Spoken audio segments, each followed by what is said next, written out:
कैसे हैं दोस्तों। 1798 1798 में फ्रांस और बर्तानिया में सुपर पावर बनने की कश्मकश जारी थी। फ्रांस में 9 बरस पहले इंकलाब की वजह से बादशाहत का खात्मा हो चुका था।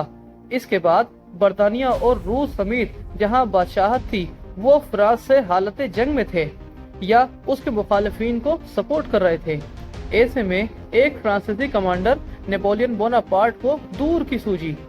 उन्होंने सोचा कि एशिया और अफ्रीका की सरहद पर मौजूद मिस्र पर यानी इजिप्ट पर कब्जा कर लिया जाए और फिर वहां से हिंदुस्तान पर यानी सोने की चिड़िया पर हाथ साफ किया जाए। दक्षिण भारत की ताकतवर सल्तनत मैसूर के हुक्मरान टीपू सुल्तान भी नेपोलियन बोनापार्ट से राब्ते में थे और उनका इत्तेहादी बनने के लिए तैयार थे। मिस्र पर कब्जा करने का एक और नेपोलियन को ये भी फायदा नजर आ रहा था कि इसके शुमाल में मेडिटेरियन सी और जनूब में रेड सी मौजूद थे। बीच में एक छोटी सी पट्टी थी, इसे खोदकर इन दोनों समुद्रों को मिलाया जा सकता था। इस तरह एशिया और यूरोप के बीच तिजारत और फौजी कब्जों का शॉर्टकट रास्ता भी खुल सकता था, यानी फ्रांस के जेर असर एक न्यू वर्ल्ड ऑर्डर कायम हो सकता था। फ्रांस में उस वक्त एक कमजोर सी हुकूमत थी जिसने इस ताकतवर कमांडर को इजिप्ट पे हमला करने की इजाजत दे दी। वो इसके अलावा कर भी क्या सकते थे। तो मई 1798 यानी 1798 में ये कमांडर एक ताकतवर बहरी बेड़े और 40,000 फौज के साथ मिस्र फतेह करने के लिए निकल पड़े। ये मुल्क यानी मिस्र उस वक्त उस्मानी सल्तनत यानी ऑटोमन एम्पायर के कब्जे में था। उस्मानी तख्त पर खलीफा सलीम III बैठे थे।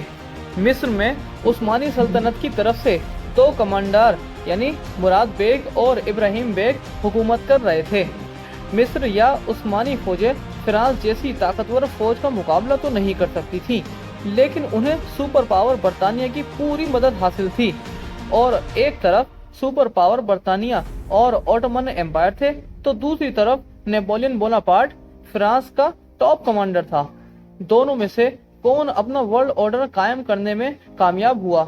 और जैसा कि कहा जाता है कि नेपोलियन इस्लाम की तरफ माइल हो गए थे, तो क्या ऐसा वाकई हुआ था? मैं हूं नवाज खान और आप देख रहे हैं नेपोलियन बोनापार्ट की फुल डॉक्यूमेंट्री, जिसमें हम आपको दिखाएंगे नेपोलियन की शुरुआती जिंदगी से लेकर उसकी मौत तक की कहानी। अगर आपने हमारे चैनल को सब्सक्राइब नहीं किया है तो जल्दी से सब्सक्राइब कर लें और बेल आइकन के बटन को दबाना ना भूलें। दोस्तों, मिस्र पहुंचने से पहले नेपोलियन को एक बहुत बड़ी मुश्किल पार करना थी। इस मुश्किल का नाम था रेशो मेल्सन।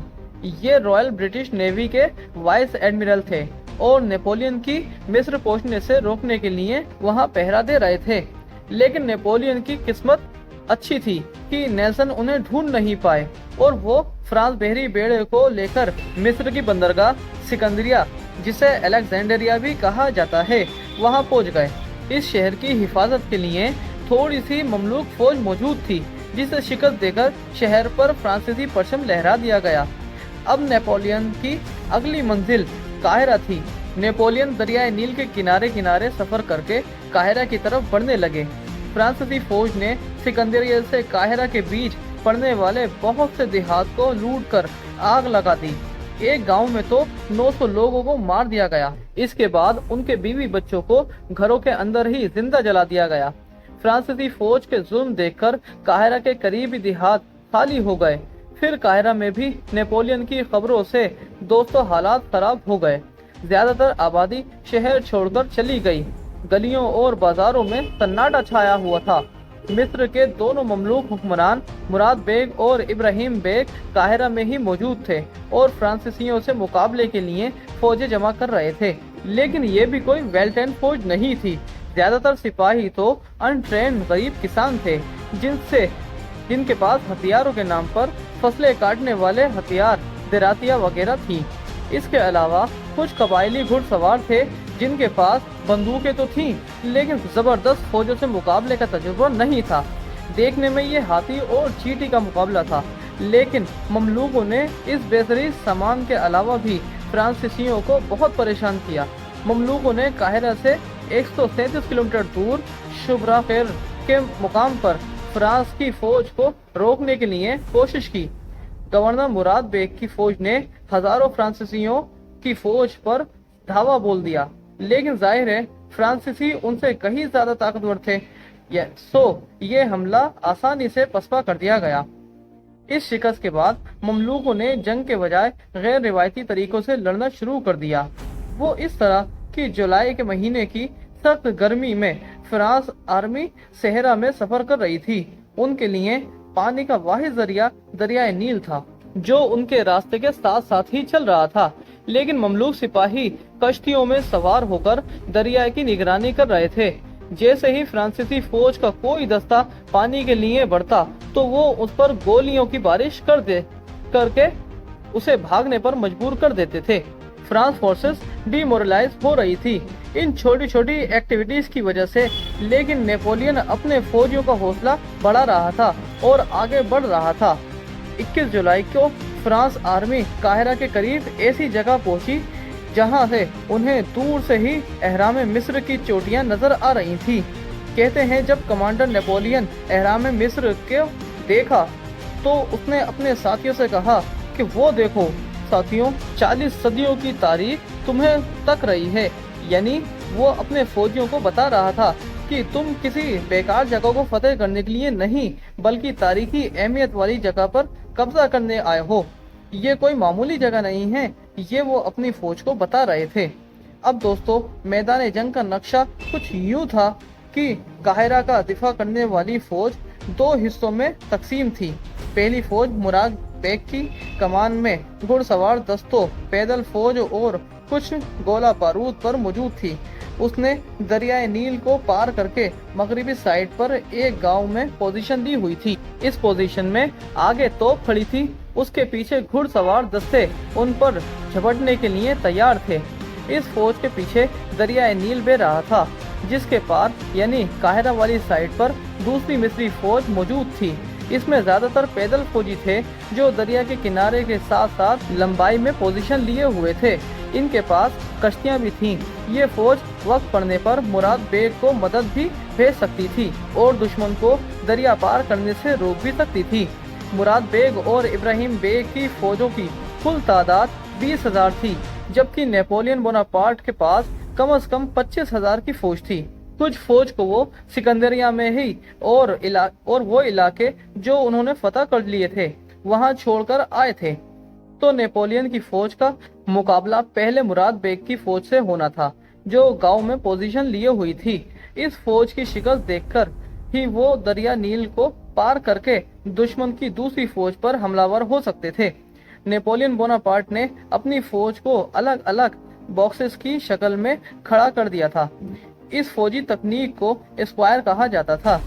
ऐसे कुल 5 बॉक्सेस या 5 स्क्वायर बनाए गए थे। हर स्क्वायर में पैदल सिपाहियों की 6-6 लाइनें थीं। इनके पास बंदूकें थीं और इन बंदूकों पर लंबी लंबी छुरियां भी लगी हुई थीं। इन्हें जंगीना भी कहते हैं। इन जंगीनों से वो दुश्मन घुड़सवारों को बहुत नुकसान पहुंचा सकते थे। पैदल सिपाहियों की लाइनों के पीछे स्क्वायर के अंदर घुड़सवारों की लाइनें थीं, जिनके बीच में खुराक और गोला बारूद का जखीरा महफूज था। स्क्वायर के चारों कोनों पर तोपें नस्ब थीं, ताकि दुश्मन जिस साइड से भी हमला करे उस पर भरपूर गोलाबारी की जा सके। हर स्क्वायर में एक मुकम्मल फौज थी जो चारों तरफ से अपना दिफा कर सकती थी। तो अब दोस्तों, लड़ाई की शुरुआत यूं हुई कि मुराद बेग की फौज ने तोप खाने से फ्रांसीसी फौज पर गोले बरसाए और कम से कम 6,000 घुड़सवार फ्रांसीसी फौज की तरफ बढ़े। लेकिन वो अभी कुछ ही करीब आए थे कि फ्रांस फोर्सेस ने अपनी तोपों का मुंह खोल दिया। स्क्वायर की कोनों पे लगी फ्रांसीसी तोपों की रेंज मिस्री तोपों से कई गुना ज्यादा थी। ऊपर तले दर्जनों गोले मिस्री फौज पर गिरे तो हलचल मच गई। बहुत से मिस्री घुड़सवार दस्ते तो पहले ही गोले फायर होते ही भाग खड़े हुए।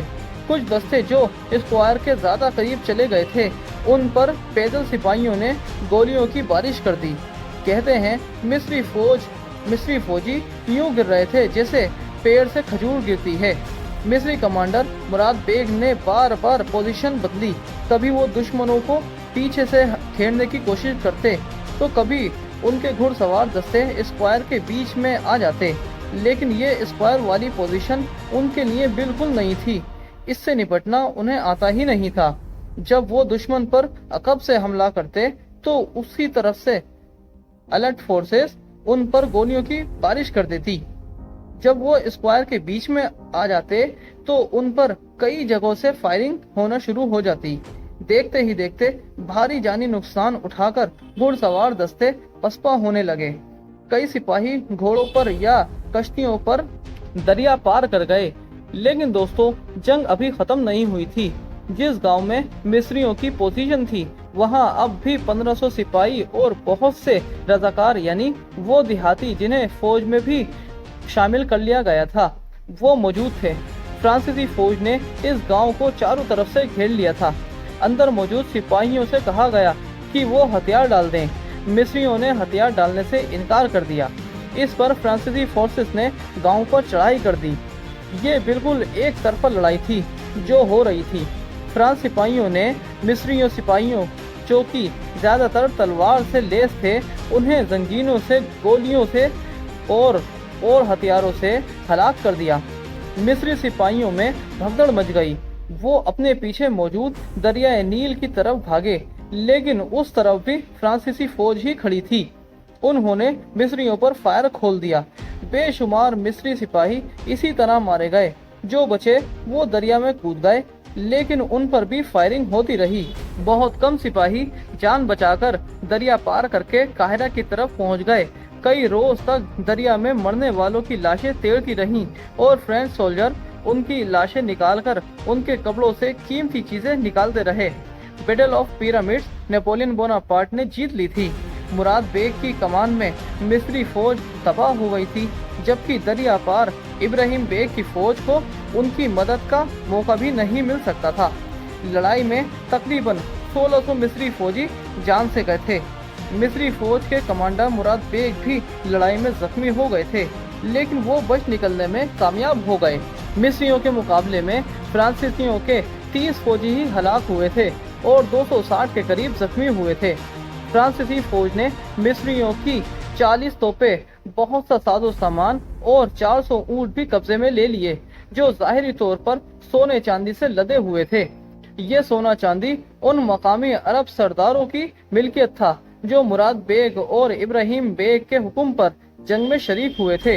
अपने घुड़सवार दस्तों की शिकस्त के बाद दरियाए नील के पार पैदल फौज भी फरार हो गई। मिस्र के दोनों गवर्नर मुराद और इब्राहिम बेग मिस्र के मशरकी साइड पर चले गए। वो मुकामी लोगों की मदद से लंबे समय तक अपने तौर पर फ्रांसीसियों से लड़ते रहे। बाद में इब्राहिम शाम चले गए, जबकि मुराद ने मिस्र में रहकर फ्रेंच फोर्सेस के खिलाफ गोरिल्ला कार्रवाइयां जारी रखी। बहरहाल दोस्तों, बैटल ऑफ पिरामिड्स के बाद काहिरा शहर बड़ी हद तक वीरान हो चुका था। मिस्री फौज में शामिल कुछ सिपाहियों ने शहर छोड़ने से पहले वहां लूट मार भी की थी और अपने ही कई हमवतनों को मौत के घाट उतार दिया था। 27 जुलाई को नेपोलियन अपनी फौज के साथ काहिरा में दाखिल हो गए और शहर में अमन व अमान बहाल किया। नेपोलियन ने मकामी उलमा से बातचीत करके उन्हें यकीन दिलाया कि आम लोगों को कोई नुकसान नहीं पहुंचाया जाएगा। इन लोगों की मदद से शहर छोड़ने वाले आम लोगों को भी काहिरा में वापस लाया गया और काहिरा को फिर से आबाद कर दिया गया। दोस्तों, नेपोलियन बोनापार्ट ने 1 महीने से भी कम वक्त में मिस्र पर कब्जा कर लिया। हालांकि मिस्र वो मुल्क था जिसे इस्लाम के आने के बाद कोई यूरोपीय ताकत फतह नहीं कर सकी थी। यहाँ तक कि सलीबी जंगों के दौरान भी मिस्र किसी भी वक्त सलीबियों के कब्जे में नहीं गया था, बल्कि इसने सलीबियों और मंगोलों दोनों को शिकस्त दी थी। नेपोलियन वो पहले फ्रांसीसी कमांडर थे जिन्होंने पहली बार मिस्र पर फ्रांसीसी परचम लहराकर एक तारीख लिख दी थी, लेकिन ये कब्जा उनके लिए गले की हड्डी साबित हुआ। तो दोस्तों, ये बात क्या थी? नेपोलियन ने जब मिस्र फतेह कर लिया तो ऐसा क्या हुआ कि उन्हें वापस अपने फ्रांस यानी कि पेरिस जाना पड़ा? ये सब हम आपको नेपोलियन बोनापार्ट की अगली किस्त में दिखाएंगे। तब तक के लिए मुझे दीजिए इजाजत। आपका दोस्त नवाज खान।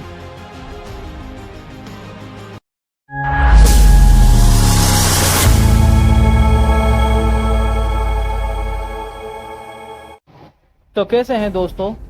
जैसा कि हमने पिछले व्लॉग में आपको बताया था कि नेपोलियन यूरोप के वो पहले कमांडर थे जिन्होंने मिस्र पर कब्जा किया था, लेकिन ये कब्जा उनके लिए गले की हड्डी साबित हुआ। बहुत सी कमजोर सी देहाती फौज को हराकर वो फतेह तो हो गए थे, लेकिन असल लड़ाई तो दोस्तों अब होना थी। नेपोलियन से मुकाबले के लिए अब ऐसी फौज आ रही थी जिसका कमांडर मैदान जंग का माना हुआ खिलाड़ी था और उनके पास असला भी बहुत एडवांस था। ये कौन था दोस्तों? वीडियो की शुरुआत में हमने बरतानवी वाइस एडमिरल कमांडर नेल्सन के बारे में जाना था। वो फ्रांसीसी बहरी बेड़े को मिस्र जाने से रोक नहीं पाए थे, लेकिन वो अपने बहरी बेड़े के साथ मिस्र के साहिली शहर पर मुसलसल पेट्रोलिंग कर रहे थे और फ्रेंच शिप को ढूंढ रहे थे। उनका मकसद इन जहाजों को तबाह करके नेपोलियन की फ्रांस से सप्लाई लाइन को काटना था। इस सप्लाई लाइन के बिना नेपोलियन मिस्र पर ज्यादा देर तक कब्जा बरकरार नहीं रख सकते थे। एडमिरल नेल्सन को खबर मिली कि फ्रांसीसी बेड़ा यानी वो जंगी जहाज जो नेपोलियन के साथ मिस्र आए थे वो सिकंदरिया शहर के पास ही मौजूद हैं।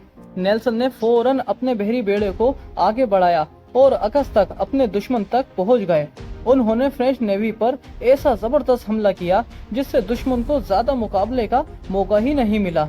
इस लड़ाई को दरियाए नील की जंग, द बैटल ऑफ नील की जंग भी कहा जाता है, क्योंकि दरियाए नील खलीज अबू कीर में ही गिर जाता है।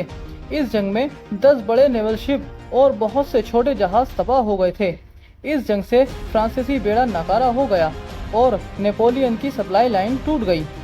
बरतानिया में इस फतेह के मौके पर एक कार्टून भी छापा गया जिसमें फ्रांसीसी को मगरमच्छ के रूप में दिखाया गया था, जिसे एडमिरल नेल्सन बांधकर मार रहे थे। कहने को तो नेपोलियन बोनापार्ट अब भी मिस्र पर काबिज थे, लेकिन वो मिस्र में मैसूर हो चुके थे और मुहासरा करने वाले ब्रिटिश कमांडर थे। वो ऐसे कि समुद्र में नाकाबंदी होने की वजह से वो अपने मुल्क फ्रांस से भी कोई मदद नहीं मंगवा सकते थे मिस्र में। फिर मिस्र की मकामी आबादी भी अब उनके खिलाफ बगावत के लिए तैयार हो चुकी थी, क्योंकि उस्मानी खलीफा सलीम III ने फ्रांस के खिलाफ ऐलान जिहाद कर दिया था।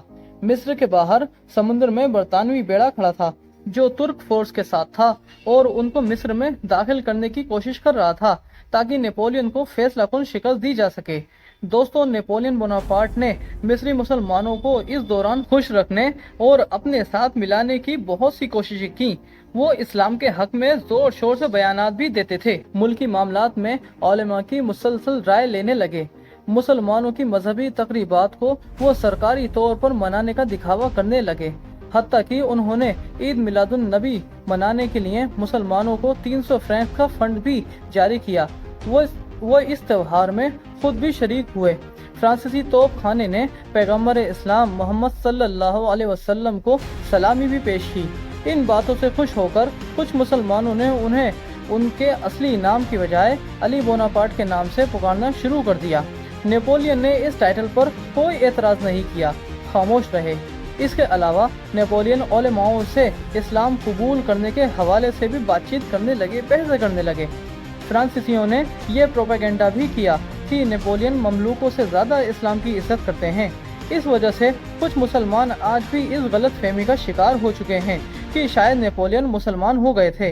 ताहम उनके प्राइवेट सेक्रेटरी लुइस एंटोनी के मुताबिक, जो हर वक्त उनके साथ रहते थे, उनके मुताबिक जो उन्होंने किताब लिखी उसके हिसाब से नेपोलियन का इस्लाम से लगाव सिर्फ सियासी फायदे के लिए था, क्योंकि वो मैसूर हो चुके थे, जिसके लिए उन्हें अंदर के मुसलमानों की मदद हर हाल में चाहिए थी।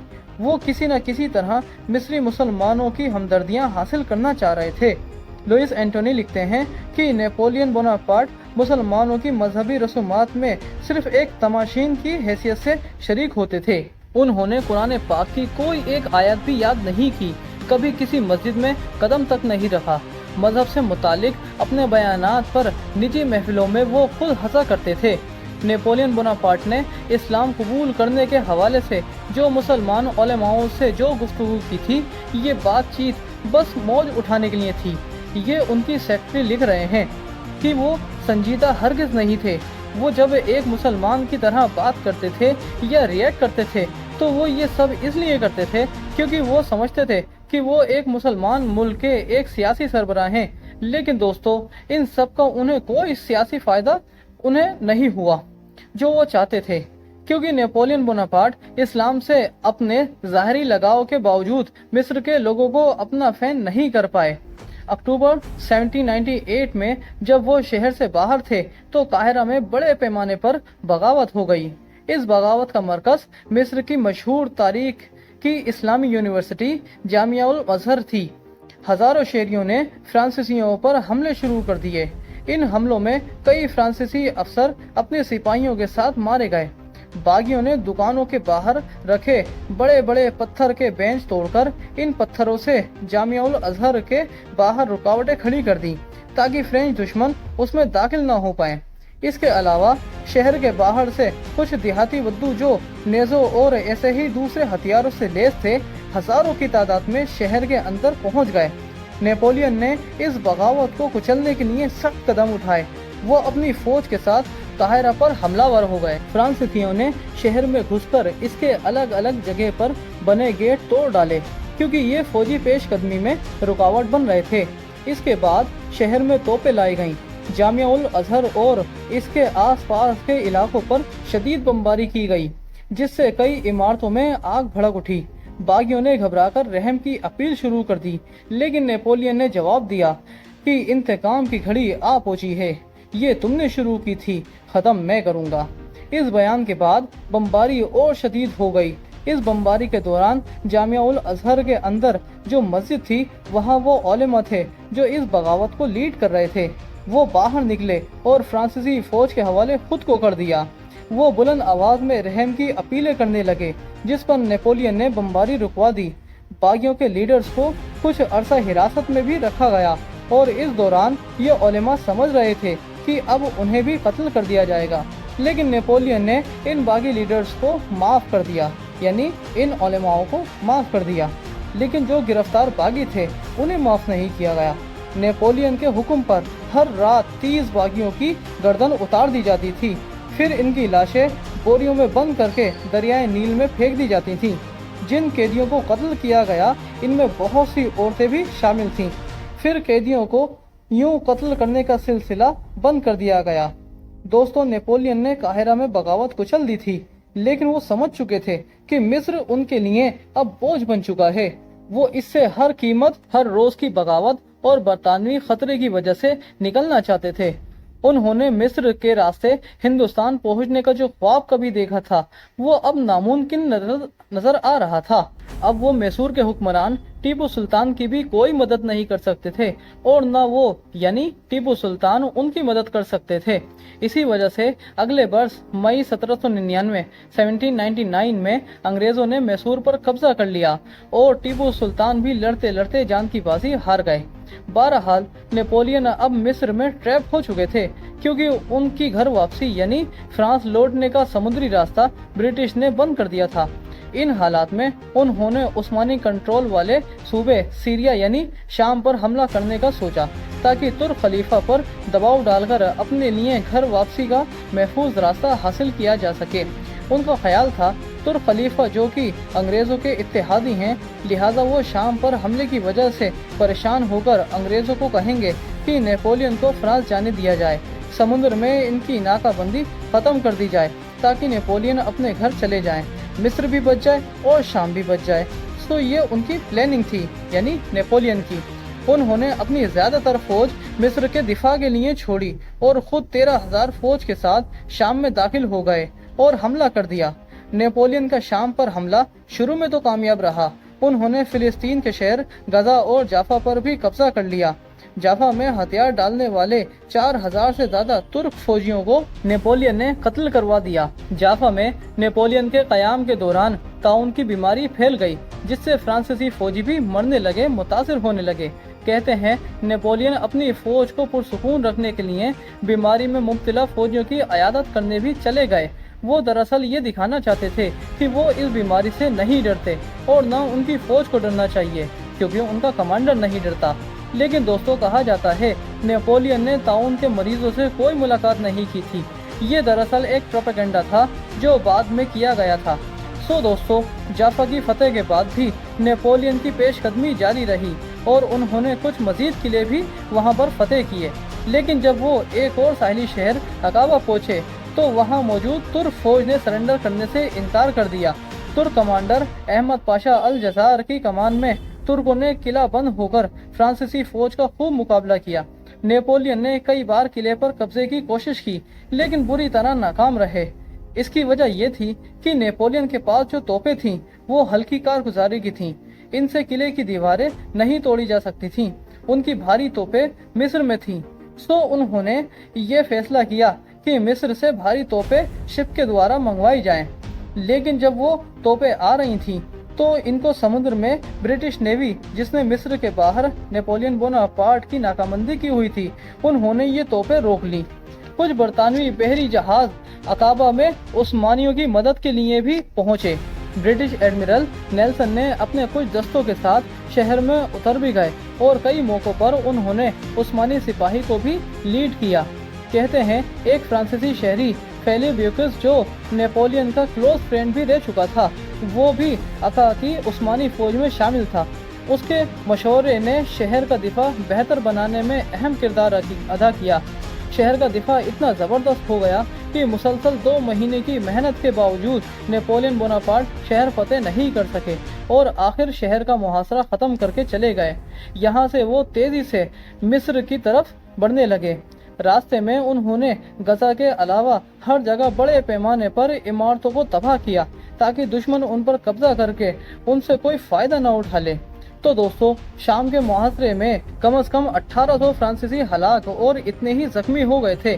تاہم جس مقصد کے لیے نیپولین نے شام پر حملہ کیا، یعنی محفوظ راستہ حاصل کرنے کے لیے جو کہ ان کا ٹارگیٹ تھا، وہ پورا نہیں ہو سکا۔ اگرچہ وہ ترکوں سے اپنی فوج کے لیے ایک محفوظ راستے کا معاہدہ کرنے میں کامیاب ہو گئے، لیکن انگریزوں نے یہ معاہدہ نہیں مانا۔ برطانوی بیڑے نے جنہوں نے سمندر میں ناکہ بندی کی ہوئی تھی، مصر کے سمندر میں انہوں نے ناکہ بندی جاری رکھی۔ اسی وجہ سے شام سے مصر کا سفر نیپولین کو زمینی راستے سے کرنا پڑا، اور ظاہر ہے یہ مہم ان کے لیے ایک مکمل طور پر ناکام مہم تھی۔ ان کے شام سے نکلتے ہی دوستو عثمانی فوجوں نے اپنے تمام کھوئے ہوئے علاقوں پر واپس قبضہ کر لیا۔ اب وہ برطانیہ کی مدد سے مصر پر نیپولین بوناپارٹ کی فوج پر حملہ کرنے کی تیاری کرنے لگے۔ جولائی 1799 میں انہوں نے مصر کے ساحلی شہر پر یعنی ابو قیر کے علاقے میں فوج اتار دی اور وہاں ایک قلعے کا کنٹرول بھی سنبھال لیا۔ نیپولین بھاگم بھاگ یہاں پہنچے اور انہوں نے اس قلعے کو فتح کر لیا۔ اس لڑائی میں ہزاروں ترک فوجی اپنی بحری جہازوں تک پہنچنے کے چکر میں سمندر میں ڈوب گئے۔ بہت سے ترکوں کو فرانسیسیوں نے جنگی قیدی بھی بنا لیا تھا، جس میں عثمانی کمانڈر مصطفی پاشا بھی تھے۔ لیکن دوستو، ابو قیر کی لڑائی مصر میں نیپولین کی آخری فتح تھی۔ وہ جلد سے جلد اپنے طور پر بھی فرانس لوٹنا چاہ رہے تھے، کیونکہ وہاں سیاسی حالات اب خراب ہو رہے تھے۔ نیپولین کو لگتا تھا کہ وہ اب فرانس پر قبضہ کر کے فرانس کے نئے حکمران بن سکتے ہیں۔ آپ جان چکے ہیں دوستو، فرانس میں اس وقت نیپولین بوناپارٹ شہنشاہ نہیں بنے تھے، لیکن وہاں کی پاور اسٹرگل میں نیپولین سب سے اہم کھلاڑی تھے۔ سو فرانس کی حکومت حاصل کرنے کے لیے انہوں نے مصر کو قربان کرنے کا فیصلہ کر لیا۔ ابو قیر کی فتح کے اگلے ماہ اگست میں نیپولین بوناپارٹ نے اپنی جگہ جنرل کلیبر کو فوج کا کمانڈر مقرر کر دیا۔ اس کے بعد وہ اپنے فوجیوں کو بتائے بغیر خاموشی سے ایک بحری جہاز میں بیٹھے اور فرانس روانہ ہو گئے۔ راستے بھر میں کسی برٹش شپ نے انہیں نہیں روکا، حالانکہ برطانیہ نے مصر کی ناکہ بندی کر رکھی تھی۔ اب یہ محض اتفاق تھا یا کسی نے جان بوجھ کر نیپولین کو فرار کروا دیا تھا، بات کسی کو معلوم نہیں۔ بہرحال نیپولین کسی نہ کسی طرح فرانس پہنچ گئے۔ نومبر 1799 میں انہوں نے پیرس میں حکومت کا تختہ الٹ کر حکومت اپنے ہاتھ میں لے لی، لیکن وہ فرانس کے حکمران بن کر بھی مصر میں اپنی فوج کی کوئی مدد نہیں کر سکے۔ نیپولین کی فرانس میں واپسی کے بعد بھی ان کی فوج اگلے 2 برس تک مصر میں ہی محصور رہی اور ان کے خلاف مصریوں کی بغاوت کا سلسلہ تیز سے تیز ہی ہوا۔ ایک ایسے ہی واقعے میں 14 جون 1800 کے روز مصر میں ایک طالب علم سلیمان حربی نے فرانسیسی جنرل کلیبر کو خنجر مار کر ان کو قتل کر دیا۔ قاتل کو گرفتار کر لیا گیا اور چند روز بعد قاہرہ کے چوک میں بے دردی سے اسے موت کے گھاٹ بھی اتار دیا گیا۔ لیکن اب مصر میں فرانسیسیوں کے قدم اکھڑ چکے تھے۔ جنرل کلیبر کی جگہ جن نئے کمانڈرز نے لی تھی وہ بھی فوج کے اکھڑے ہوئے قدم جما نہیں پائے۔ پھر یہ ہوا کہ فرانسیسیوں کے طاقتور دشمن برطانیہ نے 21 مارچ 1801 میں سکندریہ شہر کے قریب ایک زمینی جنگ میں فرانس آرمی کو شکست دے دی۔ فرانس آرمی شہر کے اندر قلعے میں بند ہو گئی۔ برطانوی فوج نے اس قلعے کے باہر گھیرا ڈال لیا اور اس کے ساتھ ہی عثمانی اور برطانوی فوجیں پورے مصر میں بھی پھیل گئیں۔ جون میں قاہرہ کی بھی فرانسیسی قبضے سے آزاد کروا لیا گیا۔ 2 ستمبر کو سکندریہ شہر میں پھنسی فرانسیسی فورس نے ہتھیار ڈال دیے۔ یوں نیپولین کی یہ پوری کیمپین مصر میں ایک شرمناک شکست پر ختم ہوئی۔ تو دوستو یوں فرینچ آرمی پوری کی طرح مصر میں تباہ و برباد ہو گئی۔ لیکن دوستو اس شرمناک ہار کا سہرا ہم نیپولین بوناپارٹ پہ نہیں ڈال سکتے، کیونکہ وہ تو وقت فرانس پہنچ گئے تھے۔ دوستو نیپولین بوناپارٹ کی یہ ڈاکیومنٹری ابھی جاری ہے، یہ بہت مزے کی کہانی ہے، تو دوستو آپ اس کا کوئی بھی ایپیسوڈ مس مت کریے گا۔ دیکھتے رہیے ہمارا چینل سامر خان ولاگ۔ مجھے دیجیے اجازت، آپ کا دوست نواز خان۔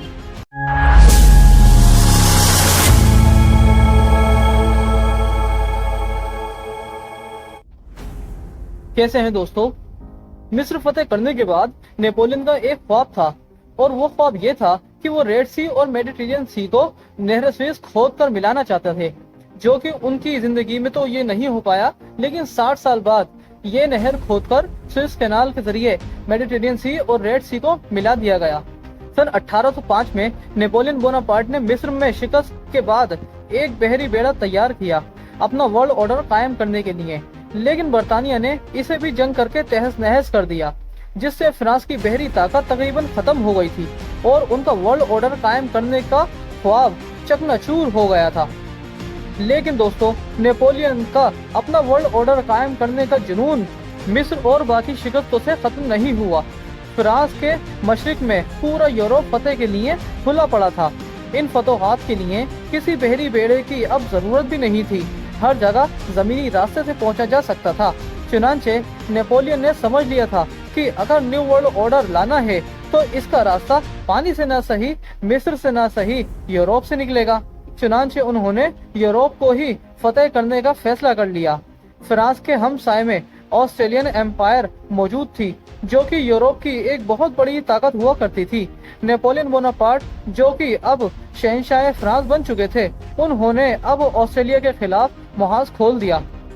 پھر ایک ایسی جنگی مہم اسٹارٹ ہوئی دوستو، جس سے فرانسیسی شہنشاہ کو روس کے دروازوں تک لے گئی اور جس نے فرانس کو سب سے بڑی یورپ کی طاقت واقع بنا دیا۔ 19ویں صدی میں یورپ کئی بڑی طاقتوں میں تقسیم تھا۔ برطانیہ، فرانس، جرمنی ریاست، Russia, Austria Hungary, Ottoman empire اور روس یورپ کی بڑی بڑی طاقت تھی۔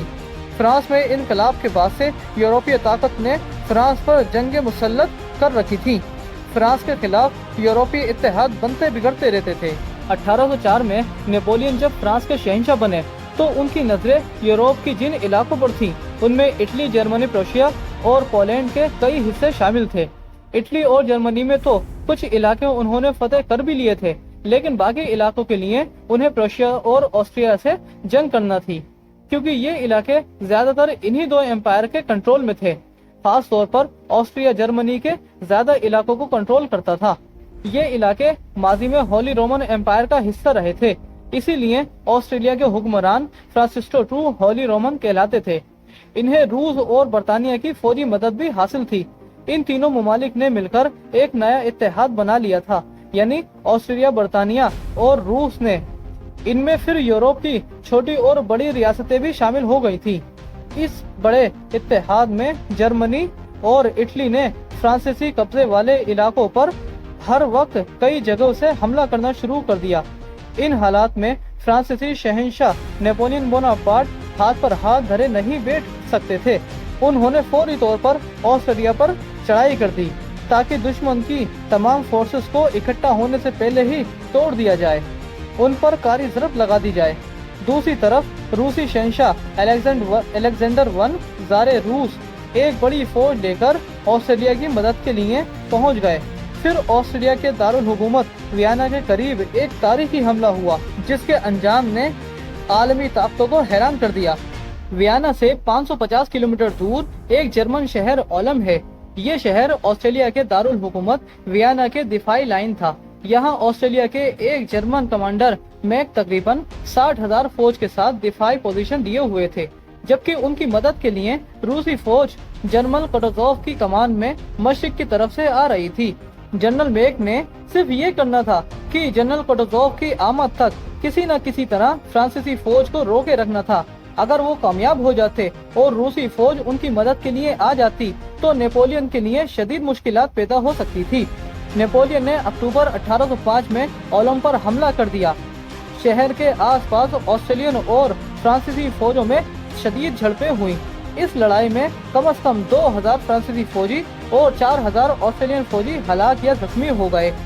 मुसलसल झड़पों के बाद फ्रांसीसियों ने 30,000 से अधिक ऑस्ट्रेलियन फौजियों को कैदी बना लिया, जबकि जर्मन मैक ने 27,000 फौज के साथ ओलम में मैसूर हो गए। वहां कैदी की तरह वो रहने लगे।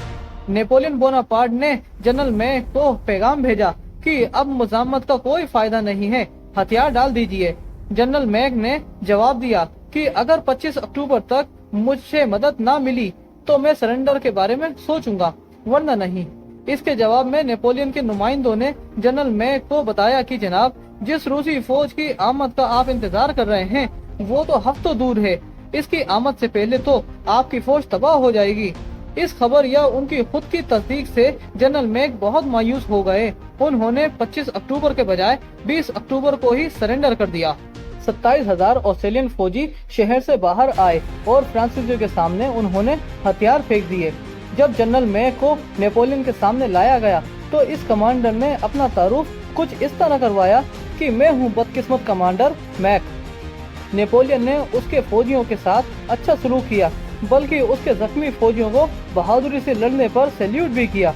तो दोस्तों, यूं अब नेपोलियन बोनापार्ट अब ओलम शहर पर काबिज हो चुके थे। उन्होंने दुश्मन के 60,000 फौजी जंगी कैदी भी बना लिए थे और 200 तोपों पर भी कब्जा जमा लिया था। इसकी वजह से वियना की अहम तरीन दिफाई लाइन अब टूट गई थी और ऑस्ट्रेलियन एम्पायर का दारुल हुकूमत अब नेपोलियन के रहमो करम पर आ गया था। सो नेपोलियन अब तेजी से वियना की तरफ बढ़ने लगे। 14 नवंबर को उसे भी फतह कर लिया। अब उन्हें जनरल कुतुज़ोव से निपटना था और वो वियना से काफी दूर शुमाल में मौजूद थे। उनके पास 36,000 रशियन और 22,000 ऑस्ट्रेलियन फौजी थे, जिनकी तादाद 58,000 थी। इसके मुकाबले में नेपोलियन के पास 75,000 सिपाही थे।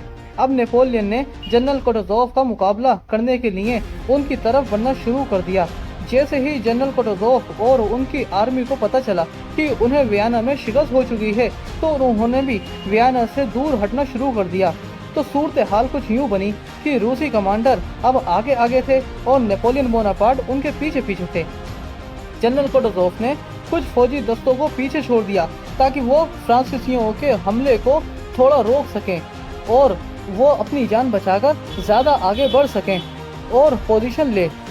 उनकी ये स्ट्रेटेजिकली कामयाब रही और वो वियना के शुमाल यानी नॉर्थ साइड में 155 किलोमीटर दूर ऑस्ट्रेलियन कस्बों को क्रॉस करके मुश्किल पहाड़ी इलाकों में दाखिल हो गए और वहां उन्होंने फिर दिफाई पोजीशन ले ली।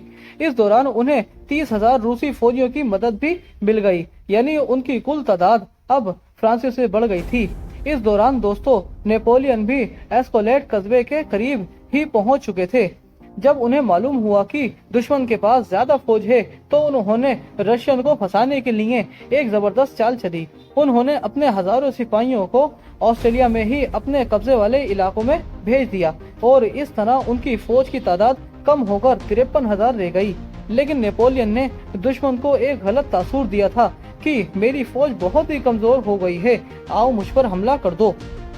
रूसियों को जब मालूम हुआ कि नेपोलियन के पास उनसे बहुत कम फौज है तो वो फौरी तौर पर यानी खास तौर पर ज़ारे रूस जो वहां पहुंच चुके थे जंग में, वो हमले के लिए तैयार हो गए, यानी वो नेपोलियन के धोखे में आ गए। अगरचे उनके जनरल कुतुज़ोव ने अपने शहंशाह यानी ज़ारे रूस को मोहताज रहने का मशवरा दिया, लेकिन उनकी सुनी नहीं गई। रूसी शहंशाह अलेक्जेंडर I दरअसल ये मौका गंवाना नहीं चाहते थे। उन्होंने कुटुज़ोव के समझाने के बावजूद फ्रांसीसी फौज पर हमले का हुक्म दे दिया। 2 दिसंबर को एस्कोलेट कस्बे के सामने मैदान जंग सजा और रूसी फौज ने 3 हिस्सों में तकसीम होकर मैदान जंग में पोजीशन ले ली। उनके सेंटर वाले हिस्से के पीछे कस्बा था और सामने चंद पहाड़ियां थी। रूसी फौज ने पहाड़ियों पर मोर्चे बना लिए। सेंटर के बाएं तरफ वाले हिस्से के पीछे कुछ तालाब थे जिनमें बर्फ जमी हुई थी। रूसी फौज के सामने नेपोलियन की फौज भी 3 हिस्सों में खड़ी थी, लेकिन उन्होंने जानबूझकर अपनी दाईं तरफ फौज की तादाद बहुत ही कम रखी थी, बल्कि कम दिखाई थी। इस तरह उन्होंने रूसियों को ये तासुर दिया कि उनका दायां हिस्सा इतना कमजोर है कि उसे आसानी से शिकस्त दी जा सकती है। नेपोलियन को यकीन था कि रूसी इस धोखे में भी आ जाएंगे और अपनी फौज के ज्यादा हिस्सों को इस फौज की तबाही के लिए भेज देंगे। इस तरह रूसियों का सेंटर वाला हिस्सा कमजोर हो जाएगा। फिर फ्रांसीसी फौज इस कमजोर सेंटर वाले हिस्से पर हमला करके इसे आसानी से शिकस्त दे देगी। जब सेंटर को शिकस्त हो जाएगी तो उनके दाएं बाएं खड़े दस्ते यानी इत्तेहादी फोर्सेस भी भागना शुरू कर देगी। नेपोलियन ने एक और इंतजाम ये किया था कि अपने पीछे वियना से एक खुफिया फौज और मंगवा ली थी। इस फौज की टाइमिंग इस तरह सेट की गई थी कि जैसे ही जंग शुरू हो ये फौज दाईं साइड की जिसे नेपोलियन ने जानबूझकर कमजोर रखा था उसे ज्वाइन कर ले। इसे रूसी हमला शुरू होने के बाद फ्रांसीसी फौज का दायां हिस्सा मजबूत हो जाना था। तो इस प्लानिंग के साथ ये आमने सामने की सब बंदी यानी बराबर के मुकाबले की जंग हो गई। यहाँ ये बात जान ले दोस्तों कि जंग के मौके पर नेपोलियन के अलावा रूसी शहंशाह अलेक्जेंडर I और ऑस्ट्रेलियन शहंशाह फ्रांसिस II भी मौजूद थे। इसलिए इस जंग को 3 शहंशाहों की जंग भी कहा जाता है, द बैटल ऑफ 3 एम्पायर। दोस्तों नेपोलियन ने लड़ाई से पहले अपने सिपाहियों को एक पैगाम भी पहुंचाया। उन्होंने कहा कि अगर तुम दुश्मन की सफ़े उलट दोगे तो मैं दुश्मन की फायरिंग रेंज से दूर रहकर कमान करूंगा, लेकिन अगर मुझे एक लम्हे के लिए भी ये लगा कि फतेह मुश्किल है तो तुम देखोगे कि तुम्हारा शहंशाह अगली सफ़ों में खड़ा है और लड़ रहा है। उन्होंने ये भी हुक्म दिया कि कोई भी जवान जख्मियों को ले जाने के बहाने अपनी सफ़े नहीं छोड़ेगा। हर सिपाही को मालूम होना चाहिए कि इंग्लैंड यानी इन बरतानिया के किराए के फौजियों पर फतेह पाना बहुत जरूरी है जो हमारी कौम से नफरत करते हैं। बरतानिया के किराए के फौजियों से नेपोलियन की मुराद यही इत्तेहादी फोर्सेस ममालिक थे जिनसे वो जंग कर रहे थे। वो इन्हें इसलिए किराए के फौजी कहते थे कि बरतानिया इनमें सबसे अमीर मुल्क है और वो ये समझते थे कि ये तमाम ममालिक बरतानिया की मदद के बगैर लड़ ही नहीं सकते। तो नेपोलियन का ये फौजी पैगाम तमाम फौजी यूनिट्स को पढ़कर सुना दिया गया। सिपाहियों में नया जोश और जज्बा पैदा हो गया। वो अपने शहंशाह के लिए कट मरने के लिए तैयार हो गए। तो इस नए जोश और जसारत के साथ फ्रांसीसी फौज ने अब जंग शुरू की। लड़ाई का आगाज सुबह 7 बजे हुआ जब आसमान में अभी धुंध फैली हुई थी। पहले इत्तेहादियों के तोपखानों ने फ्रांसीसी फौज पर शदीद बमबारी शुरू कर दी। इसके बाद इत्तेहादी फौजियों ने बंदूकों से जो रंगीनों से लैस थीं, उनसे फ्रांसीसी फौज के उसी कमजोर हिस्से पर हमला करने के लिए पेशकदमी की और भरपूर हमला किया। उन्हें यकीन था कि अगर वो जल्द ही फ्रांस फोर्स का सफाया कर देंगे, लेकिन हुआ ये कि इस दौरान वो फ्रांसीसी फौज पहुंच गई जो वियना से खुफिया तौर पर बुलाई गई थी। इस फौज की आमद से नेपोलियन का दायां बाजू फिर से ताकतवर हो गया। नेपोलियन के बाएं साइड भी दोनों तरफ से जंग शुरू हो गई थी, लेकिन रूसी फौज का सेंटर आगे नहीं बढ़ रहा था क्योंकि उसके ज्यादा फौजी फ्रांसीसी फौज के दाएं दस्ते की तरफ जा चुके थे। इसलिए सेंटर वाली इत्तेहादी फौज सिर्फ दिफाई पोजीशन लिए हुई थी और इससे हमले की ताकत भी नहीं रही थी, जबकि उनके सामने खड़ी फ्रांसीसी फौज तादाद में उनसे कहीं ज्यादा थी। नेपोलियन को सिर्फ धुंध छटने का इंतजार था। जैसे ही धुंध छटी वैसे ही नेपोलियन ने अपनी सेंटर वाली फौज को आगे बढ़ने का हुक्म दिया और कमजोर इत्तेहादी फौज यानी रशियन पर हमला कर दिया। फ्रांसीसी फौज ने पहले पहाड़ियों पर कब्जा किया, फिर सेंटर वाली फौज को भी पसपा कर दिया। सेंटर वाली फौज को पसपा होते देख दाएं और बाएं वाली इत्तेहादी फौज भी भाग खड़ी हुई, लेकिन इत्तेहादियों का वो हिस्सा जो नेपोलियन के दाईं तरफ था उसे पीछे हटने के लिए बर्फ के तालाब को पार करना था। जब ये फौजी भागते हुए उस बर्फ से गुजरने लगे तो फ्रांसीसी तोपखाने ने उन पर तोप के गोले बरसाना शुरू कर दिए।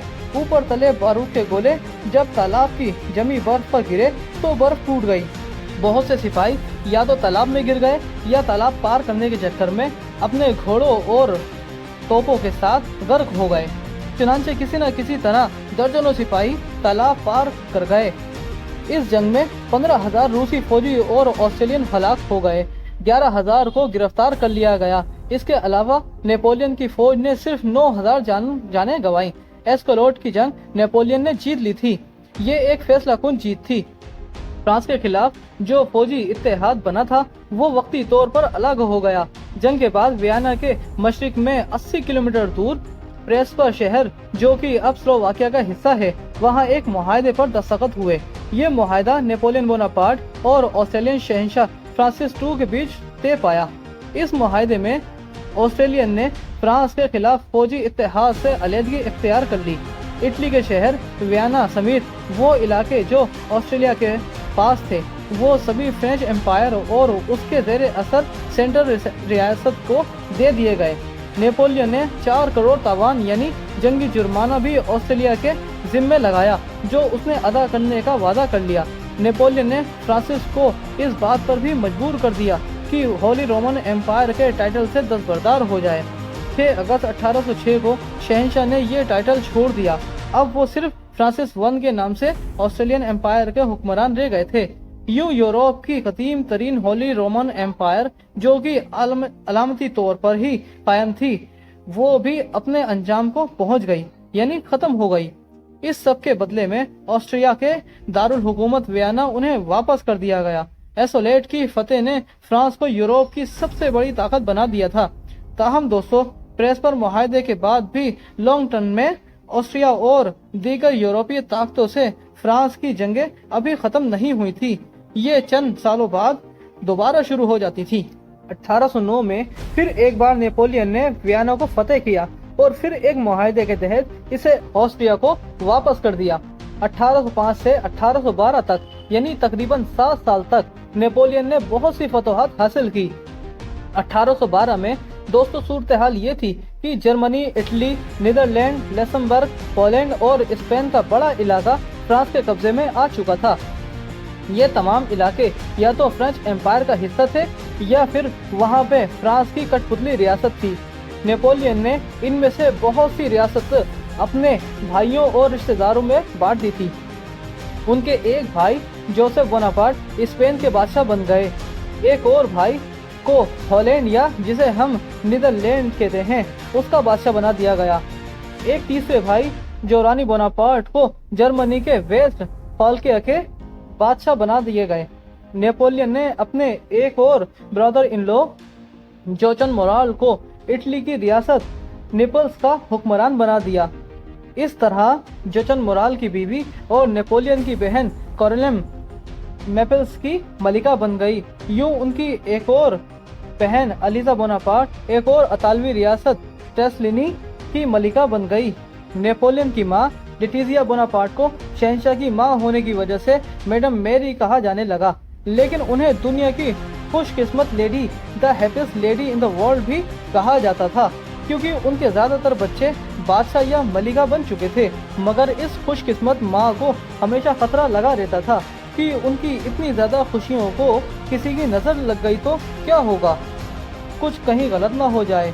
जब भी नेपोलियन किसी फौजी मुहिम पर जाते तो मैडम मैरी उनके हर खत को डर डर के खोलती थी कि कहीं इनमें से नेपोलियन की मौत की खबर ही ना निकल आए।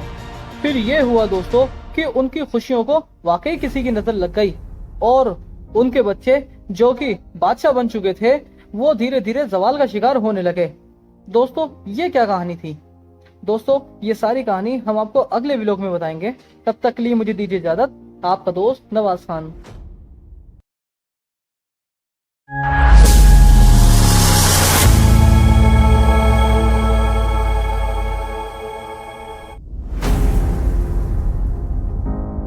हाँ तो दोस्तों कैसे हैं आप लोग? पिछले व्लॉग में हमने आपको दुनिया की सबसे खुशकिस्मत औरत के बारे में बताया था कि वो लेडी यानी नेपोलियन की माँ लेटिजिया बोनापार्ट दुनिया की हैप्पीएस्ट लेडी क्यों थी। वो इसलिए दोस्तों क्योंकि लेटिजिया बोनापार्ट के ज्यादातर बच्चे या तो बादशाह थे या उनकी बेटी मलिका थी। लेकिन उनको ये डर हमेशा रहता था کہ कहीं उनकी इतनी ज्यादा खुशियों को किसी की नजर न लग जाए। फिर ये हुआ दोस्तों कि उनकी खुशियां वाकई गम में बदलने लगी। उनकी आंखों के सामने जो बोनापार्ट फैमिली रूस पर गई थी वो जवाल का शिकार होने लगी थी। फ्रेंच एम्पायर बिखरने लगा। इस जवाल की बहुत सी वजूहात में से एक वजह ये थी कि नेपोलियन के बहन भाइयों में से कोई उनकी तरह किस्मेटिक या काबिल लीडर नहीं था। ये लोग अपने ज़ेरे असर रियासतों में अमन ही कायम न कर पाए। इनके खिलाफ बगावतें होने लगी। खास तौर पर जोसेफ बोनापार्ट, जिन्हें स्पेन का हुक्मरान बनाया गया था, वो बुरी तरह नाकामयाब साबित हुआ। स्पेन में उनके खिलाफ बड़े पैमाने पर बगावत हुई। बागियों ने बरतानिया की मदद से स्पेन को फ्रांसीसियों से छीनना शुरू कर दिया। चंद बरसों तक बागियों और फ्रांसीसियों में लड़ाइयाँ होती रहीं। कुछ अरसे बाद बरतानवी फौज भी स्पेन में दाखिल हो गई। यूं 1814 में स्पेन को फ्रांसीसी कब्जे से मुकम्मल तौर पर आजाद करवा लिया गया। नेपोलियन भी अपने भाई जोसेफ बोनापार्ट की कोई मदद न कर सके, क्योंकि स्पेन की आज़ादी से कुछ वक्त पहले नेपोलियन ने रूस के खिलाफ एक फौजी मुहिम शुरू कर दी थी। एक ऐसी फौजी मुहिम जो फ्रांसीसियों को उन रशियन बर्फज़ारों में ले गई जहां से आज तक कोई लश्कर सही सलामत वापस नहीं आ सका। तो इस बर्फ के जहन्नुम में नेपोलियन और फ्रेंच आर्मी के साथ क्या हुआ? फिर ऐसा क्या हुआ कि फ्रांसीसी फौजियों ने नेपोलियन बोनापार्ट पर ही बंदूकें तांग ली? ये सब हम आपको नेपोलियन कौन था कि किस नंबर 4 में दिखाने जा रहे हैं। अगर आपने हमारे चैनल को सब्सक्राइब नहीं किया है तो जल्दी से सब्सक्राइब कर लें और बेल आइकन के बटन को दबाना न भूलें। सन 1812 में नेपोलियन बोनापार्ट के पास यूरोप में सबसे बड़ी एम्पायर और ताकतवर तरीन फौज थी। इस फौज के साथ वो रूस पर हमला करने की तैयारी कर रहे थे। इस हमले की वजह थी नेपोलियन का बनाया हुआ कॉन्टिनेंटल सिस्टम। ये सिस्टम इसलिए बनाया गया था क्योंकि ब्रिटिश नेवी ने अटलांटिक ओशन से लेकर मेडिटेरियन सी तक फ्रांस और उसके इलाकों की नाकाबंदी कर रखी थी। इस नाकाबंदी के जवाब में नेपोलियन ने कॉन्टिनेंटल सिस्टम बनाया था, जिसके तहत तमाम यूरोपीय कंट्री को बरतानिया से तिजारत करने से रोक दिया गया था। यानी बरतानिया का तिजारती बायकॉट कर दिया गया था। हत्ता कि रूस भी इस दबाव की वजह से इस सिस्टम में शामिल हो गया था। लेकिन कुछ बरसों में रूस और फ्रांस में इस सिस्टम की वजह से शदीद इख्तलाफात हो गए। जो मसाइल थे उनमें पहला बड़ा मसला तो ये था कि बरतानिया के साथ तिजारत न होने की वजह से रूसी ताजिरों का बहुत ज्यादा नुकसान हो रहा था। दूसरा मसला ये था कि नेपोलियन ने एक वादा खिलाफी कर रखी थी। नेपोलियन ने सारे रूस अलेक्जेंडर वन से ये वादा किया था कि वो उस्मानी सल्तनत के दारुल हुकूमत कुस्तुनतुनिया पर कब्जा करने में रूस की मदद करेगा। आप जानते हैं दोस्तों, कुस्तुनतुनिया वो मकाम है जो रूस को ब्लैक सी से लेकर मेडिटेरियन सी तक जोड़ता है। इस वजह से रूस के लिए इस शहर पर कब्जा बहुत जरूरी था। नेपोलियन ने रूस की मदद का वादा तो कर लिया था, लेकिन अब ये वादा पूरा नहीं हो रहा था, क्योंकि नेपोलियन को डर था कि कहीं रूस भी बहरा रोम में उनके लिए रॉयल नेवी जैसी बड़ी नेवी बनाकर एक खतरा न साबित हो जाए। तो कुस्तुनतुनिया वाले मामले पर वादा खिलाफी और तिजारत में नुकसान की वजह से ज़ारे रूस नेपोलियन से नाराज हो गए थे। उन्होंने कॉन्टिनेंटल सिस्टम से अलग होकर बरतानिया से तिजारत शुरू कर दी थी, यानी उन्होंने बायकॉट खत्म कर दिया था। इसके जवाब में नेपोलियन ने रूस पर चढ़ाई कर दी, लेकिन वो रूस को फतेह दरअसल नहीं करना चाहते थे, बल्कि ज़ारे रूस पर दबाव डालकर उन्हें सिस्टम में वापस लाना चाहते थे। 24 जून 1812 के रोज नेपोलियन इस पहाड़ी से अपनी असीम व शान फौज को दरिया पार करके रूस में दाखिल होता देख रहे थे। कहते हैं यूरोप की तारीख में इतनी बड़ी फौज इससे पहले कभी नहीं देखी गई थी। 4.5 लाख जवानों की इस फौज में 80,000 घुड़सवार, 3,70,000 पैदल सिपाही और 1400 तोपें शामिल थीं। इसके अलावा रूसियों के पास महज 2 लाख की फौज थी। इनमें 40,000 घुड़सवार थे, 1,80,000 पैदल सिपाही, 800 तोपें थीं। इस तादाद में बाद में इजाफा भी हुआ, लेकिन 24 जून को यही तादाद थी। दोस्तों, नेपोलियन की फौज रूसियों से बहुत ज्यादा ताकतवर थी, लेकिन हकीकत थोड़ी सी अलग थी। नेपोलियन की फौज में आधे जवान फ्रेंच थे, लेकिन बाकी आधे फ्रेंच नहीं थे। फ्रेंच एम्पायर के बाकी हिस्सों से भर्ती किए गए लोग थे, यानी नॉन फ्रांस थे, और बड़ी तादाद उन जवानों की थी। जिन्हें जंग का कोई तजुर्बा नहीं था, बल्कि इनमें से कई तो पहली बार जंग पर जा रहे थे। वो मुश्किलात के आदी नहीं थे। इनके मुकाबले में रूसी फौजियों की अक्सरियत भी ना तजुर्बेकार मजदूरों और किसानों पर मौजूद थी, लेकिन फ्रांसीसी फौजियों के मुकाबले में उन्हें एक एडवांटेज हासिल था। वो ये कि मजदूर और किसान सख्त मशक्कत के आदी थे और अपनी सरजमीन पर थे। फिर गर्मियों में आसमान आग बरसाए या सर्द मौसम में बर्फबारी हद तक हो जाए, ये लोग हर मौसम में सरवाइव करना पहले से ही जानते थे। इसलिए अपनी सरजमीन पर ना तजुर्बेकार फौजियों से लड़ना इनके लिए मुश्किल नहीं था, बल्कि आसान था। अब रूस में फ्रांसीसी फौज की कामयाबी अगर किसी चीज पर टिकी थी तो वो दो बातें थीं। एक तो ये कि उनकी तादाद ज्यादा है, और दूसरा ये कि उनका कमांडर नेपोलियन बोनापार्ट जंगी तजुर्बेकार है और कभी हारता नहीं है। ये मशहूर हो चुका था। लेकिन दोस्तों, नेपोलियन बोनापार्ट जैसे बेहतरीन कमांडर से भी एक गलती हो चुकी थी, और वो ये कि उन्होंने रूस पर हमले के लिए बाकायदा तफसीली प्लानिंग नहीं की थी, बल्कि उनकी सोच ये थी कि वो रूस की सरहद पर इतनी बड़ी फौज लेकर अगर जाएंगे तो ज़ारे रूस घबराकर सुलह कर लेंगे और कॉन्टिनेंटल सिस्टम में वापस आ जाएंगे, बरतानिया से तिजारत बंद कर देंगे। इसलिए वो अपनी फौज के साथ निमार के किनारे पर रुक गए थे। आगे जंग लड़ने के लिए तफसीली प्लानिंग अब तक उन्होंने नहीं की थी। ये दरिया निमार दोस्तों रूसी और फ्रांसीसी सरहद का काम करता था। दरिया के एक तरफ लिथुआनिया था और दूसरी तरफ पोलैंड था। नेपोलियन अपनी फौज के साथ पोलैंड में मौजूद थे, क्योंकि ये वो इलाका था जहां इनकी हुकूमत थी। नेपोलियन को ज़ारे रूस की तरफ से सुलह का पैगाम का इंतजार था, लेकिन जब कोई रूस की तरफ से पैगाम नहीं आया तो उन्होंने 24 जून को दरिया पार करके रूसी इलाकों पर धावा बोल दिया। उनका ख्याल था कि वो ज्यादा से ज्यादा 50 किलोमीटर दूर तक रूस में पेशकदमी करेंगे तो रूसी हुक्मरान भागते भागते सुलह करने आ जाएंगे। लेकिन ज़ारे रूस ने दोस्तों उन्हें बहुत मायूस किया, क्योंकि सुलह का कोई पैगाम नहीं आया। अब नेपोलियन के लिए भी ये उनकी अना का मसला बन गया था, और उन्होंने फैसला किया कि अब वो ज़ारे रूस को वापस झुकाकर ही जाएंगे। चुनांचे वो रूस में आगे ही आगे बढ़ते चले गए। उन्होंने अंदाजा ही नहीं हुआ कि ज़ारे रूस और उनके कमांडर जानबूझकर उन्हें आगे पेशकदमी करने का मौका दे रहे हैं। वो फ्रेंच आर्मी को रूस में इतना अंदर लेकर आना चाहते थे कि वापसी ही मुमकिन न रहे। नेपोलियन जैसा मंजा हुआ कमांडर भी उनके जाल में फंसता चला गया। ये एक अजीम फौज के अजीम कमांडर की तबाही का आगाज था। शुरू के 1-2 हफ्ते तो नेपोलियन को इस बड़ी मुहिम में कामयाबी मिलती रही। उनकी फोर्सेस ने लिथुआनिया का एक शहर भी फतेह कर लिया और इसे अपनी सप्लाई लाइन का हेडक्वार्टर भी बना दिया। फिर वो बेलारूस से गुजरते हुए मॉस्को की तरफ बढ़ने लगे।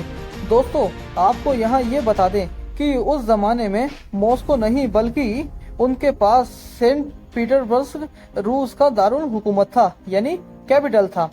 तो ज़ारे रूस अलेक्जेंडर वन उस शहर में मौजूद थे, यानी महफूज थे, जबकि नेपोलियन बोनापार्ट मॉस्को की तरफ जा रहे थे।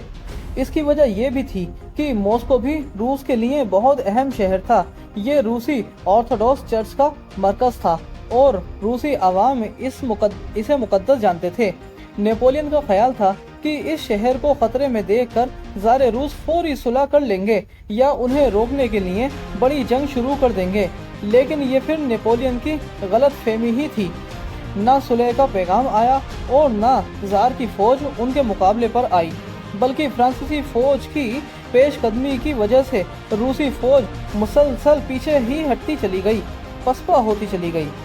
अब दोस्तों, मामला ये था कि लिथुआनिया से मॉस्को का रास्ता 900 किलोमीटर दूर था और इसे तय करने में 2 महीने का वक्त लगना था। 4.5 लाख फ्रांसीसी फौज को ले जाने के लिए बेपनाह खुराक की जरूरत थी।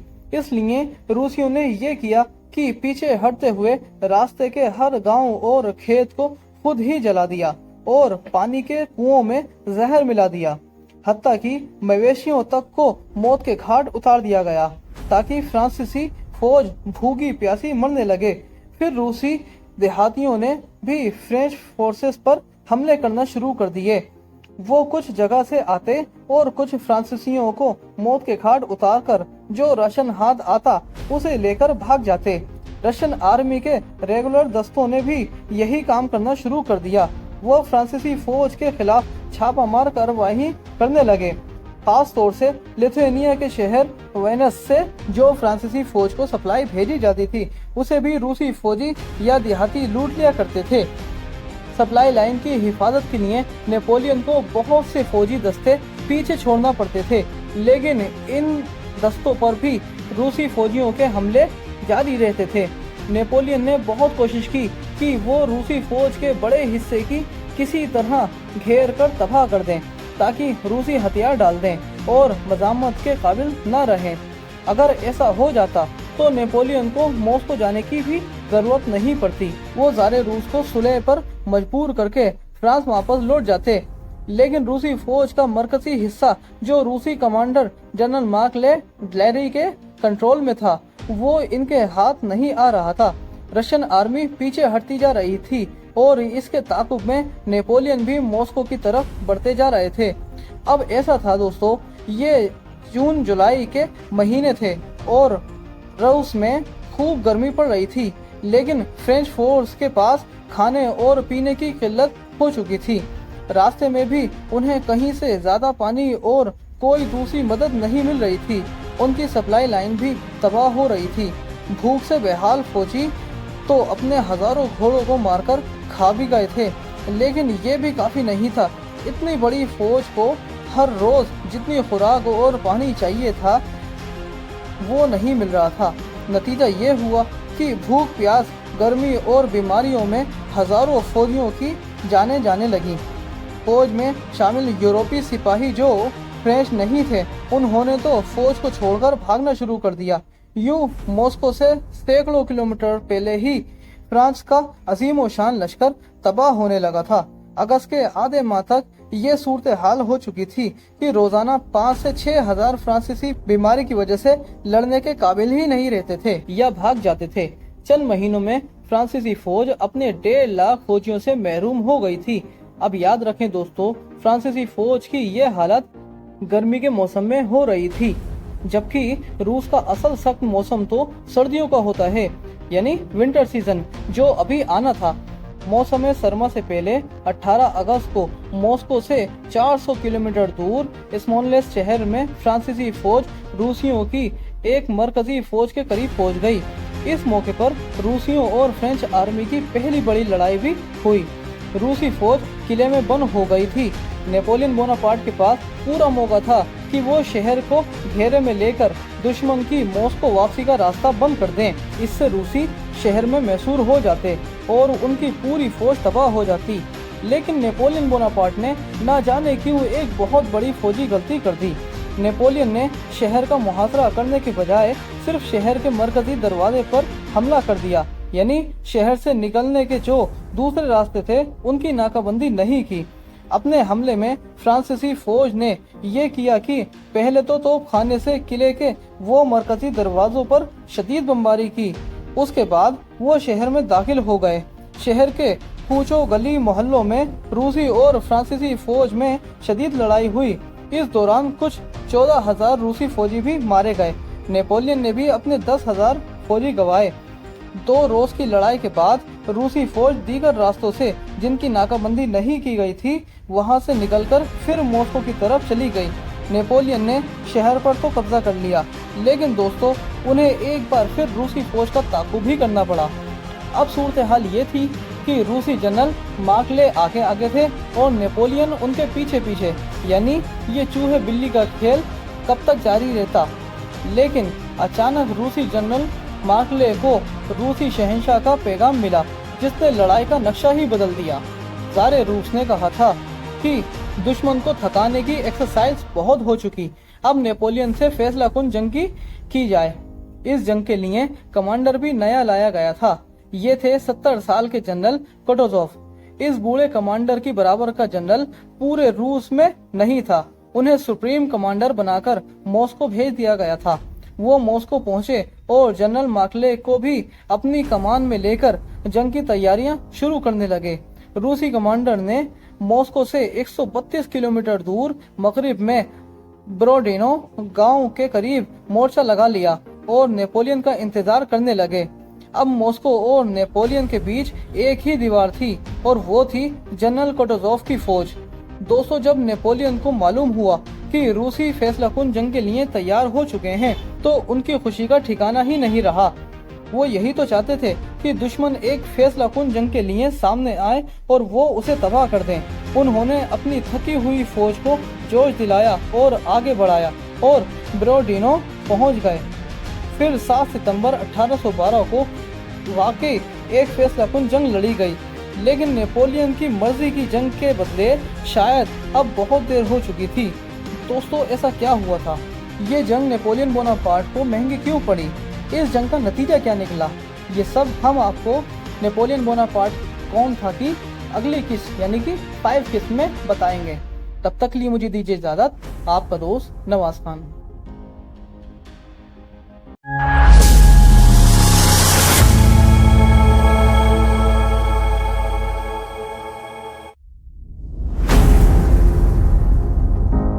कैसे हैं दोस्तों? 7 सितंबर 1812 को बोरोडिनो के मैदान में एक ऐसी जंग लड़ी गई जिसने उस सल्तनत के उरूज का सूरज गुरूब कर दिया, जिसके बारे में ये कहा जाता था कि इसके उरूज का सूरज अब कभी नहीं डूबेगा। जी हाँ दोस्तों, हम बात कर रहे हैं रूसी और फ्रांसीसी शहंशाह नेपोलियन बोनापार्ट की इस जंग में, जिसको रूस के बोरोडिनो मैदान में लड़ा गया था।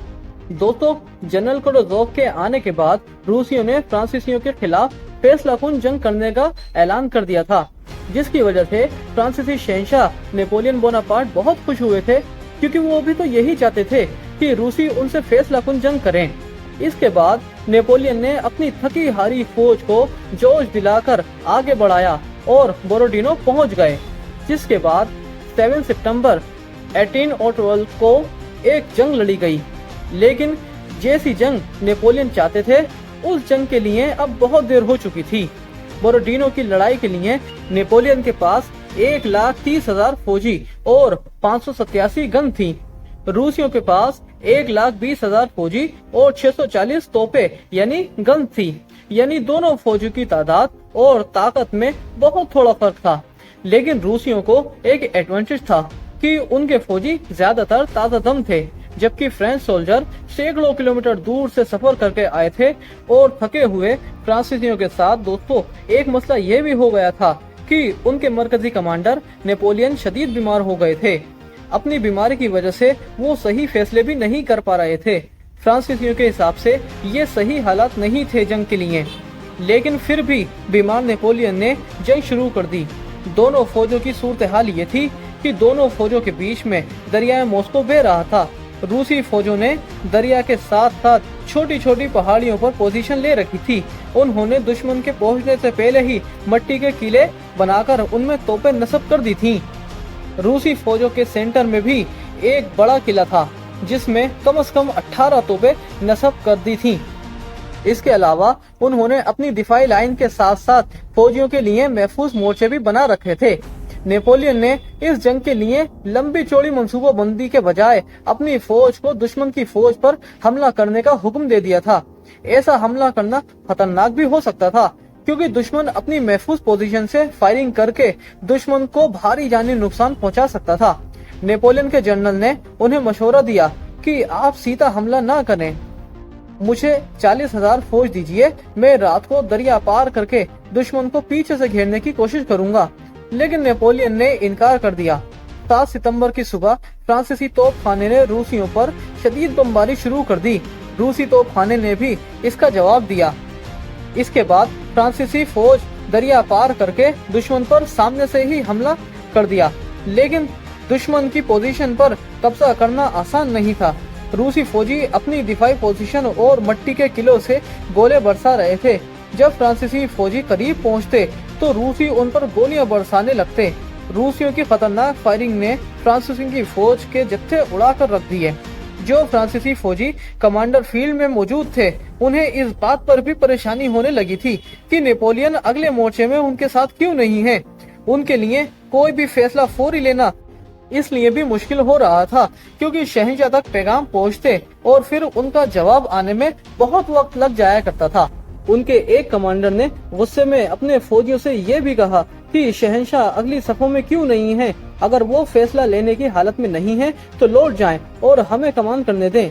लेकिन नेपोलियन ना तो कमान छोड़ रहे थे और ना ही फौज को सही तरह लीड कर रहे थे। वो चिड़चिड़े और बदमिजाज भी हो चुके थे। नाकामी की कोई बात उनसे बर्दाश्त भी नहीं हो रही थी। इसका नतीजा ये निकला कि फ्रांसीसियों को शदीद मुश्किलात पेश आने लगी। बढ़ते हुए जानी नुकसान की वजह से फ्रांसीसियों को अपने रिजर्व दस्ते भी वक्त से पहले मैदान में उतारना पड़े। आखिर फ्रांसीसी भारी जानी नुकसान उठाकर रूसी मोर्चों के बिल्कुल ऊपर पहुंच गए। दोनों फौजी आपस में एक दूसरे को मौत के घाट उतारने लगे। रूसी फौजी तो इस जिगर से लड़ रहे थे कि दूर खड़े दूरबीन से देख रहे नेपोलियन भी उनकी तारीफ करने पर मजबूर हो गए। उन्होंने एक करीबी साथी से कहा कि रूसी तो ऐसे लड़ रहे हैं जैसे वो इंसान नहीं बल्कि लड़ने वाली मशीन हो। वो ऐसे किले बन चुके हैं जिन्हें अब तोप के गोले ही तबाह कर सकते हैं। लेकिन दोस्तों, रूसी फौज की इतनी बहादुरी भी फ्रांसीसियों की फौज की पेशकदमी न रोक सकी। रूसी फौजी अपनी कमजोर सी पोजीशन पर ज्यादा मजामत करने की वजह से भारी जानी नुकसान उठा रहे थे। जंग के शुरू में फ्रांसीसियों का नुकसान ज्यादा हुआ था, लेकिन लड़ाई के आखिर में रूसियों का जानी नुकसान फ्रांसीसियों से कहीं ज्यादा बढ़ गया। शाम होने तक 45,000 रूसी और 35,000 फ्रांसीसी फौजी मौत के घाट उतर चुके थे। यानी एक ही दिन में तकरीबन 79,000 फौजी मारे जा चुके थे। रूसी फौजियों को उनकी फ्रंट लाइन से बहुत पीछे ढकेला भी जा चुका था। बज़ाहिर तो फ्रांसीसियों का पल्ला भारी नजर आ रहा था, लेकिन नेपोलियन को जिस फैसलाकुन फतेह की तलाश थी वो उन्हें नहीं मिल सकी थी। इसकी वजह ये थी कि जंग के हर नाजुक मौके पर उन्होंने फ्रंट लाइन पर ज्यादा फौजें भेजने से या तो इनकार कर दिया था या फिर बहुत देर कर दी थी। इस तरह उन्होंने अपने कमांडर की बार बार दरख्वास्त पर अपनी फोर्स को जिसे रिजर्व में रखा हुआ था उन्हें लड़ने के लिए नहीं भेजा। इसका नुकसान ये हुआ कि फ्रांसीसियों को जो रूसी फौज मुकम्मल तौर पर तबाह हो सकती थी वो बच गई। जब 7 सितंबर को सूरज डूबा तो रूसी जनरल कोटोजोव ने अपनी फौज को मॉस्को की तरफ से पीछे हटा लिया। फ्रांसीसी फौज अपनी पोजीशन से रूसी फौज को जाते हुए देख रही थी, लेकिन वो उनका पीछा नहीं कर सकती थी क्योंकि उनकी पहले से थकी फौज को दिन भर की लड़ाई ने और थकाकर निढाल कर दिया था। यूं रूसियों का मरकजी लश्कर एक बार फिर बच निकलने में कामयाब हो गया। ये जो सुनहरी गुम्बद और स्लीव वाली यादगार आप देख रहे हैं, ये उसी लड़ाई की याद में बोरोडिनो में तामीर की गई थी। इसके अलावा जनरल कोटोजोव की यादगार भी यहाँ मौजूद है, जिस पर एक शाहीन पर फैलाए बेटा है। दोस्तों, बोरोडिनो की लड़ाई को नेपोलियन की सबसे खूनी जंग में से एक माना जाता है। बज़ाहिर इसमें नेपोलियन जीत तो गए थे, लेकिन ये फैसलाकुन फतेह बहरहाल नहीं थी। रूसी फौज अब भी पूरी तरह यूनाइट थी, हमले के लिए तैयार थी। पसपाई के बावजूद रूसी कमांडर जनरल कोटोजोव फतेह के लिए अब भी पुरुमीद थे। बोरोडिनो के मैदान से पीछे हटने के बाद उन्होंने एक गांव में अपने कमांडर के साथ एक मीटिंग की। इस मीटिंग में उन्होंने रूसी शहंशाह से इजाजत लिए बगैर अपने तौर पर एक खतरनाक बहादुराना स्टेप लिया और मॉस्को का और दिफा न करने का फैसला लिया। उन्होंने इस शहर को खाली छोड़कर पीछे हटकर किसी और नई जगह पोजीशन लेने का फैसला किया। उनके ख्याल में वो इस तरह फ्रांसीसी फौज को और थका सकते थे। अब ये हुआ कि वो मॉस्को शहर के मशरिक में पसपा हुए और फ्रेंच आर्मी मगरिब की तरफ से आ रही थी। उसके लिए मैदान खाली छोड़ दिया। बोरोडिनो की लड़ाई के एक हफ्ते बाद 14 सितंबर को नेपोलियन अपनी फौज के साथ मॉस्को में फातेहान दाखिल हो गए। जब वो वहां पहुंचे तो इतना बड़ा शहर खाली था। शहर की तकरीबन 2.5 लाख की आबादी में से सिर्फ 25,000 ही लोग बाकी थे। इनमें भी ज्यादातर गैर मामूली या जख्मी रूसी फौजी या मुस्लिम लोग थे जिन्हें शहर छोड़ने की इजाजत नहीं दी गई थी। थके हुए फ्रेंच सोल्जर खुश थे कि अब उन्हें आराम मिलेगा, बल्कि खाना मिलेगा। लेकिन रूसी अपने शहर के अंदर वो इंतजाम करके गए थे कि दुश्मन भी क्या करते। दरअसल दोस्तों, मॉस्को के रूसी गवर्नर जनरल कॉन्ग्रो स्ट्रक्चर ने कुछ लोगों को बारूद देकर शहर में छुपा दिया था, ताकि नेपोलियन की आमद के बाद वो शहर को जला दें। ये इसलिए था ताकि फ्रांसीसियों को मॉस्को शहर नहीं बल्कि राख का ढेर मिले और वो यहाँ सुकून से न रहें। तो बारूद से मुसल्ला ये लोग शहर में आग लगाकर अगले रोज फरार हो गए। 3 रोज की कोशिशों के बाद फ्रेंच आर्मी ने आग पर काबू पा लिया, लेकिन शहर का बड़ा हिस्सा जल चुका था, तबाह हो चुका था। फ्रांसीसी फौज ने बचे कुचे शहर में ही पड़ाव डाल दिया। नेपोलियन चाहते तो मॉस्को से घर वापस यानी फ्रांस लौट सकते थे शहर पर कब्जे के बाद, लेकिन वो समझ रहे थे कि अगर वो मॉस्को पर काबिज रहेंगे तो रूसी शहंशाह अमन की भीख मांगते हुए जरूर उनके पास चले आएंगे। लेकिन दोस्तों, तीसरी मर्तबा भी ऐसा नहीं हुआ। अलेक्जेंडर वन को मॉस्को वापस लेने की कोई जल्दी नहीं थी। उन्हें तो इंतजार था मौसम सरमा का। एक मौके पर उन्होंने ये भी कहा कि मेरी फौजी मुहिम का सबसे अहम कमांडर जनरल विंटर है और ये जो अब शुरू हो रहा है और नेपोलियन के साथ अब कोई अमन का मुआहदा नहीं होगा। जनरल विंटर अब नेपोलियन से जंग करेगा, यानी सर्दी का मौसम। वाकई दोस्तों, रूस का शदीद बर्फबारी वाला मौसम यानी मौसम सरमा विंटर सीजन शुरू होने ही वाला था और नेपोलियन मॉस्को से निकलने में जितनी देर करते जा रहे थे, बर्फबारी उतनी ही करीब आती जा रही थी। 14 सितंबर से 19 अक्टूबर तक नेपोलियन मॉस्को में ही टिके रहे और रूसियों के जाल में आ गए। अक्टूबर में जब रूस में और मॉस्को में बर्फबारी पड़नी शुरू हुई तो नेपोलियन थोड़ा परेशान हुए। दोस्तों, आप जान चुके हैं कि नेपोलियन तो रूस में ज्यादा रहने की प्लानिंग करके नहीं आए थे, इसलिए उनकी फौज के पास सर्दियों से बचने का कोई बंदोबस्त ही नहीं था। उनके पास कोई लिबास भी नहीं था। जले हुए मॉस्को से भी उन्हें ऐसा कोई सामान नहीं मिला कि वो इतनी बड़ी फौज के लिए मौसम सरमा से बचने के लिए कोई बंदोबस्त कर सकें। फ्रांसीसी फौज अब खाली हाथ थी। नेपोलियन के पास अब सिर्फ एक ही ऑप्शन बचा था कि वो सारे रूस को झुकाने का ख्वाब छोड़ दें और अपनी फौज बचाने की फिक्र करें।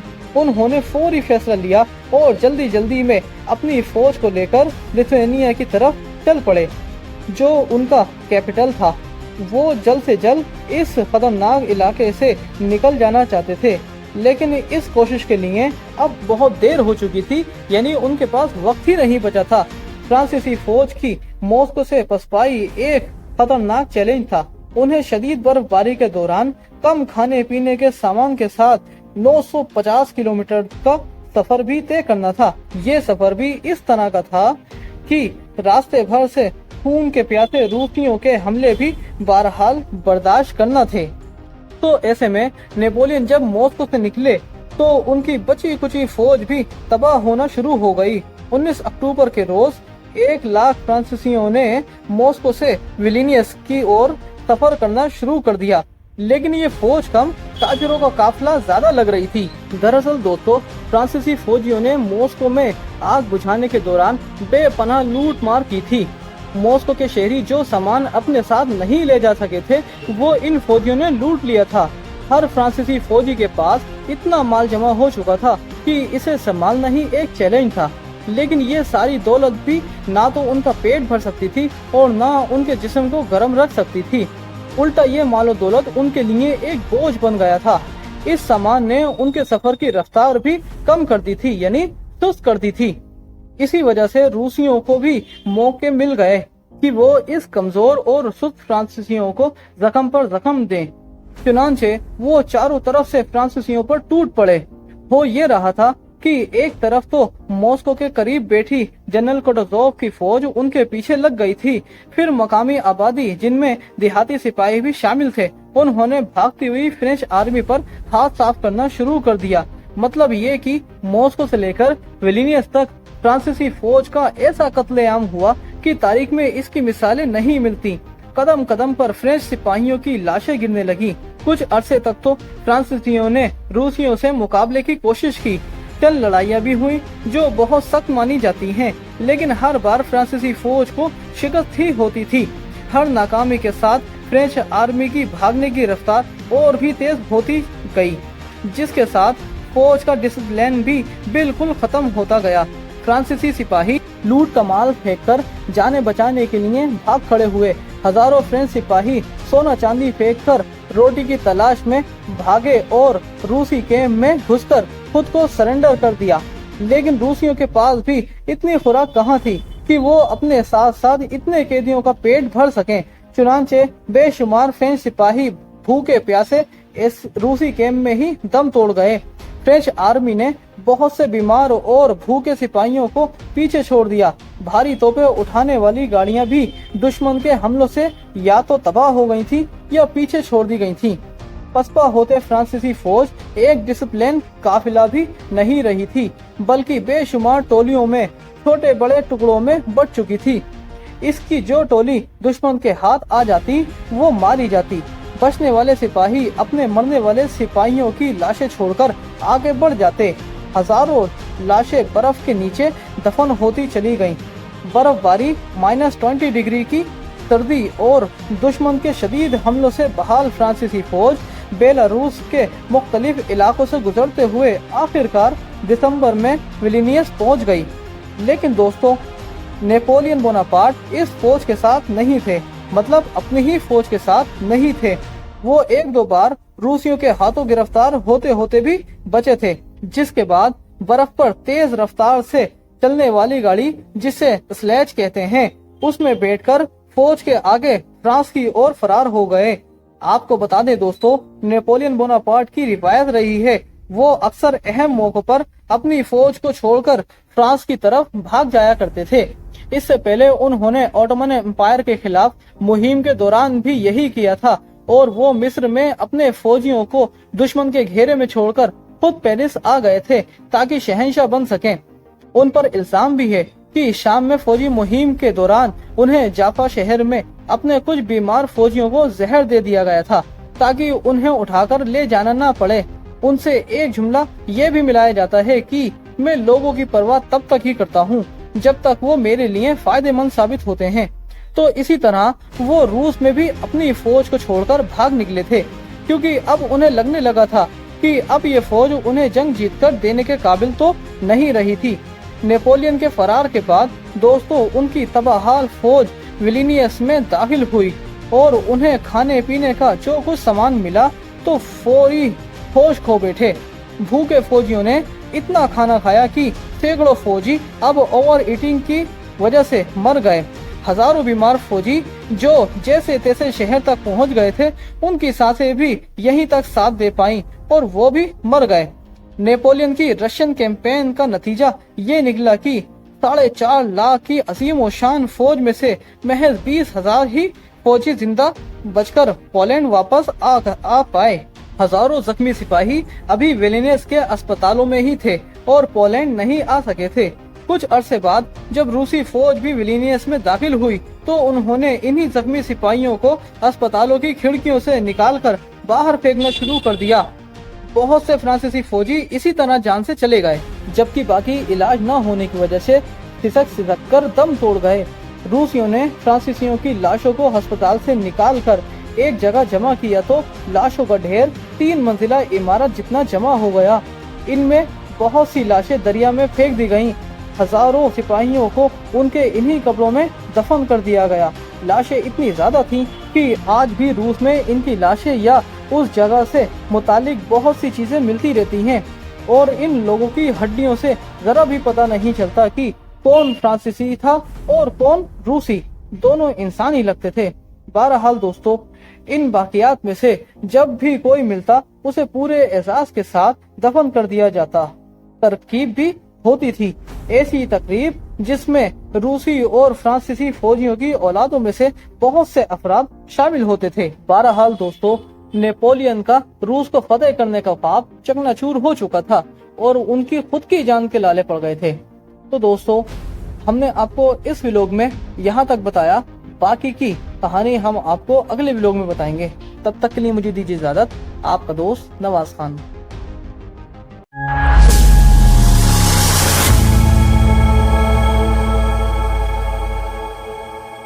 दोस्तों, कैसे हैं आप लोग? आप लोगों में से बहुत से लोगों ने रशियन नॉवेलिस्ट और स्टाई का नॉवल वॉर एंड पीस जरूर पढ़ा या सुना होगा। वो अजीम व शान नोवेल इसी जंग के बारे में है जिसके बारे में हम इस व्लॉग में आपको बताने जा रहे हैं, या जिसके बारे में हमने पिछले व्लॉग में भी आपको बताया है। तो दोस्तों, नेपोलियन की फौज को रूस में जिस तबाही का सामना करना पड़ा था, इसमें दुश्मन से ज्यादा मौसम का हाथ था। नेपोलियन की आधी फौज जाते हुए गर्मी से और बाकी आधी फौज मॉस्को से वापसी के दौरान सर्दी से बर्बाद हो गई थी। इसके अलावा नेपोलियन के ज़ारे रूस को झुकाने की जिद और गलत फौजी हिकमत अमली और देर करना भी तबाही की वजह बनी थी। खैर दोस्तों, नेपोलियन रूस से फरार होकर सीधा पेरिस पहुंचे थे। यहाँ उन्होंने मजीद फौज जमा करने की कोशिश की, लेकिन अब उनके नाकाबिले शिकस्त होने का भरम तो टूट चुका था।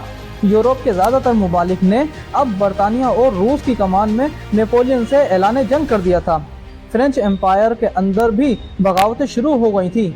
अगले एक बरस के दौरान नेपोलियन को यूरोप से हर महाज पर शिकस्त ही हुई थी और फ्रेंच एम्पायर कोलैप्स कर गया था। मार्च 1812 में रशिया, ऑस्ट्रिया और प्रशिया की फौजें पेरिस के करीब पहुंच गईं, तो नेपोलियन बोनापार्ट ने सरेंडर पर मजबूर होकर सरेंडर कर दिया। 6 अप्रैल 1814 को उन्होंने फ्रांसीसी शहंशाह का मनसब भी छोड़ दिया। इत्तेहादी यानी एलाइड पावर्स ने और बाकी ममालिक ने उन्हें गिरफ्तार कर लिया और एक बरतानवी जंगी जहाज में बिठाकर इटली के जजीरे एल्बा पर जिला वतन कर दिया। फ्रांस के साबिक शहंशाह लुइस 16, जिन्हें इनकलाब के बाद कत्ल कर दिया गया था, उनके भाई लुइस 18 के टाइटल से नया फ्रांस का बादशाह बना दिया गया। नेपोलियन ने कई महीने तक एल्बा पर कैद रहे, लेकिन वो फ्रांस की हुकूमत वापस हासिल करने के लिए बेचैन थे। उन्होंने जजीरे की मकामी आबादी को अपने साथ मिलाया और उनकी मदद से चंद कश्तियां और कई छोटे जहाज भी तैयार कर लिए। इसके बाद वो फरवरी 1815 में अपने 1000 सिपाहियों के साथ इसी जहाज में फ्रांस पहुंचे। उन्होंने फ्रांस के साहिली जगह वॉलबैंग में लैंड किया और पेरिस की तरफ मार्च शुरू कर दिया। फ्रांस के नए शहंशाह ने उन्हें रोकने के लिए एक फौजी दस्ता भेजा। ये दस्ता पहले नेपोलियन की कमान में बहुत सी मुख्तलिफ जंगें लड़ चुका था। तमाम सिपाही नेपोलियन को पहचानते थे और नेपोलियन की छोटी सी फौज के सामने पहुंचे तो उन्होंने नेपोलियन पर बंदूकें तान ली। तो नेपोलियन ने उस वक्त घोड़े पर सवार थे। नेपोलियन घोड़े से उतरे और फौजियों को मुखातिब करके कहा, मैं तुम्हारे सामने खड़ा हूँ, अगर तुम चाहते हो कि मुझे कत्ल कर दो तो कर दो, अपने शहंशाह को कत्ल करना चाहते हो तो कर दो। ये सुनते ही फौजियों ने नारा लगाया, शहंशाह जिंदाबाद। ये फौज भी दोस्तों नेपोलियन की फौज में शामिल हो गए। नेपोलियन बोनापार्ट ने फिर पेरिस की तरफ मार्च शुरू कर दिया। रास्ते में वो जिन इलाकों से भी गुजरे वहाँ कोई मज़ामत नहीं हुई। हर जगह फ्रांसीसी सिपाही और अवाम उनके साथ शामिल होते चले गए। जल्द ही उनके पास एक बड़ा लश्कर जमा हो गया था। 20 मार्च को वो पेरिस में भी दाखिल हो गए। लुइस 18 की नाम निहाद हुकूमत खत्म कर दी गई। अवाम और फौज की हिमायत से नेपोलियन दोबारा फ्रांस के तख्त पर बैठ गए। लेकिन दोस्तों, नेपोलियन की हुकूमत दोबारा अवाम ने भले ही कबूल कर लिया हो, लेकिन आलमी ताकतों ने कबूल नहीं किया था। उन्होंने नेपोलियन के खिलाफ दोबारा इत्तेहाद बनाकर फिर जंग छेड़ दी। इसके साथ नेपोलियन ने भी अपनी फौज के साथ पेशकदमी की और बेल्जियम पहुंच गए।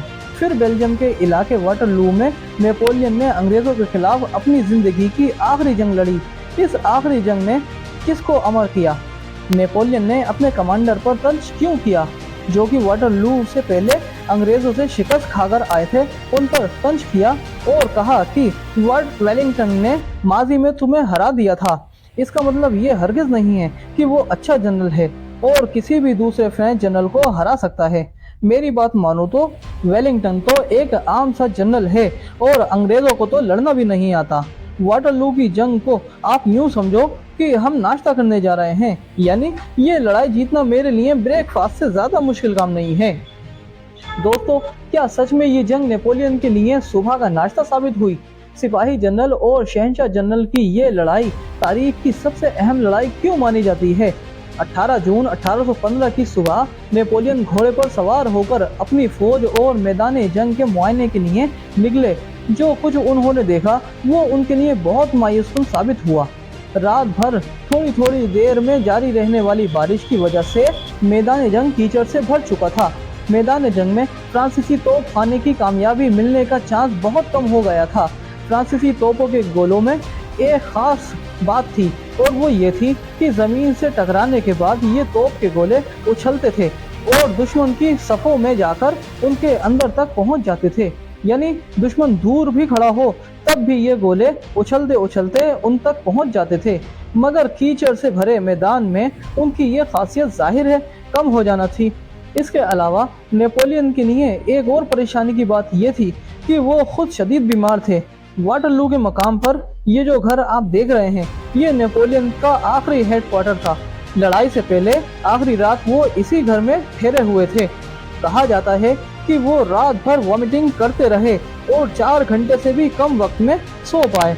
उनकी सेहत के हिसाब से तो उनको हॉस्पिटल में होना चाहिए था जंग के मैदान के बजाय, लेकिन बदकिस्मती उन्हें वाटरलू के मैदान तक खींच कर ले आई थी और यहाँ उन्हें ऐसे हालात में अब जंग करना थी जो कि उनके फेवर में भी नहीं थी। दोस्तों, नेपोलियन बोनापार्ट को अब एक ही वक्त में अब 2 फौजों का सामना करना था। एक फौज तो वो बरतानवी लश्कर था ड्यूक ऑफ वेलिंगटन की कमान में उनके सामने नॉर्थ में मौजूद था। इसमें अंग्रेजों के अलावा नीदरलैंड की फौजी भी बड़ी तादाद में शामिल थे। इस लश्कर की तादाद 68,000 थी, लेकिन एक दूसरी फौज भी थी जो कि नेपोलियन बोनापार्ट के मशरिक में 15-20 किलोमीटर की दूरी पर थी। ये प्रशियन आर्मी थी जिसे आप जर्मन भी कह सकते हैं, क्योंकि यही वो इलाका है जहां पर जर्मनी कायम हुआ था और ये भी फौज थी जिससे उसको लड़ना था। इसकी तादाद कुल 50,000 के करीब थी। प्रशियन फौज को नेपोलियन ने 2 रोज पहले ही शिकस्त देकर भागने पर मजबूर कर दिया था। फिर नेपोलियन ने अपने कमांडर रोची को 34,000 फौज देकर इस हारी हुई प्रशियन आर्मी के पीछे भेजा था। नेपोलियन ने अपने कमांडर को हिदायत दी थी कि प्रशियन आर्मी को इतना दूर ढकेल कर आना कि वो अंग्रेजों की मदद के लिए भी पहुंच सके, लेकिन हुआ ये कि नेपोलियन का ये कमांडर नाअहल साबित हुआ। वो रास्ता भटक गए और मशरिक की प्रशियन आर्मी को लोकेशन न ढूंढ सके।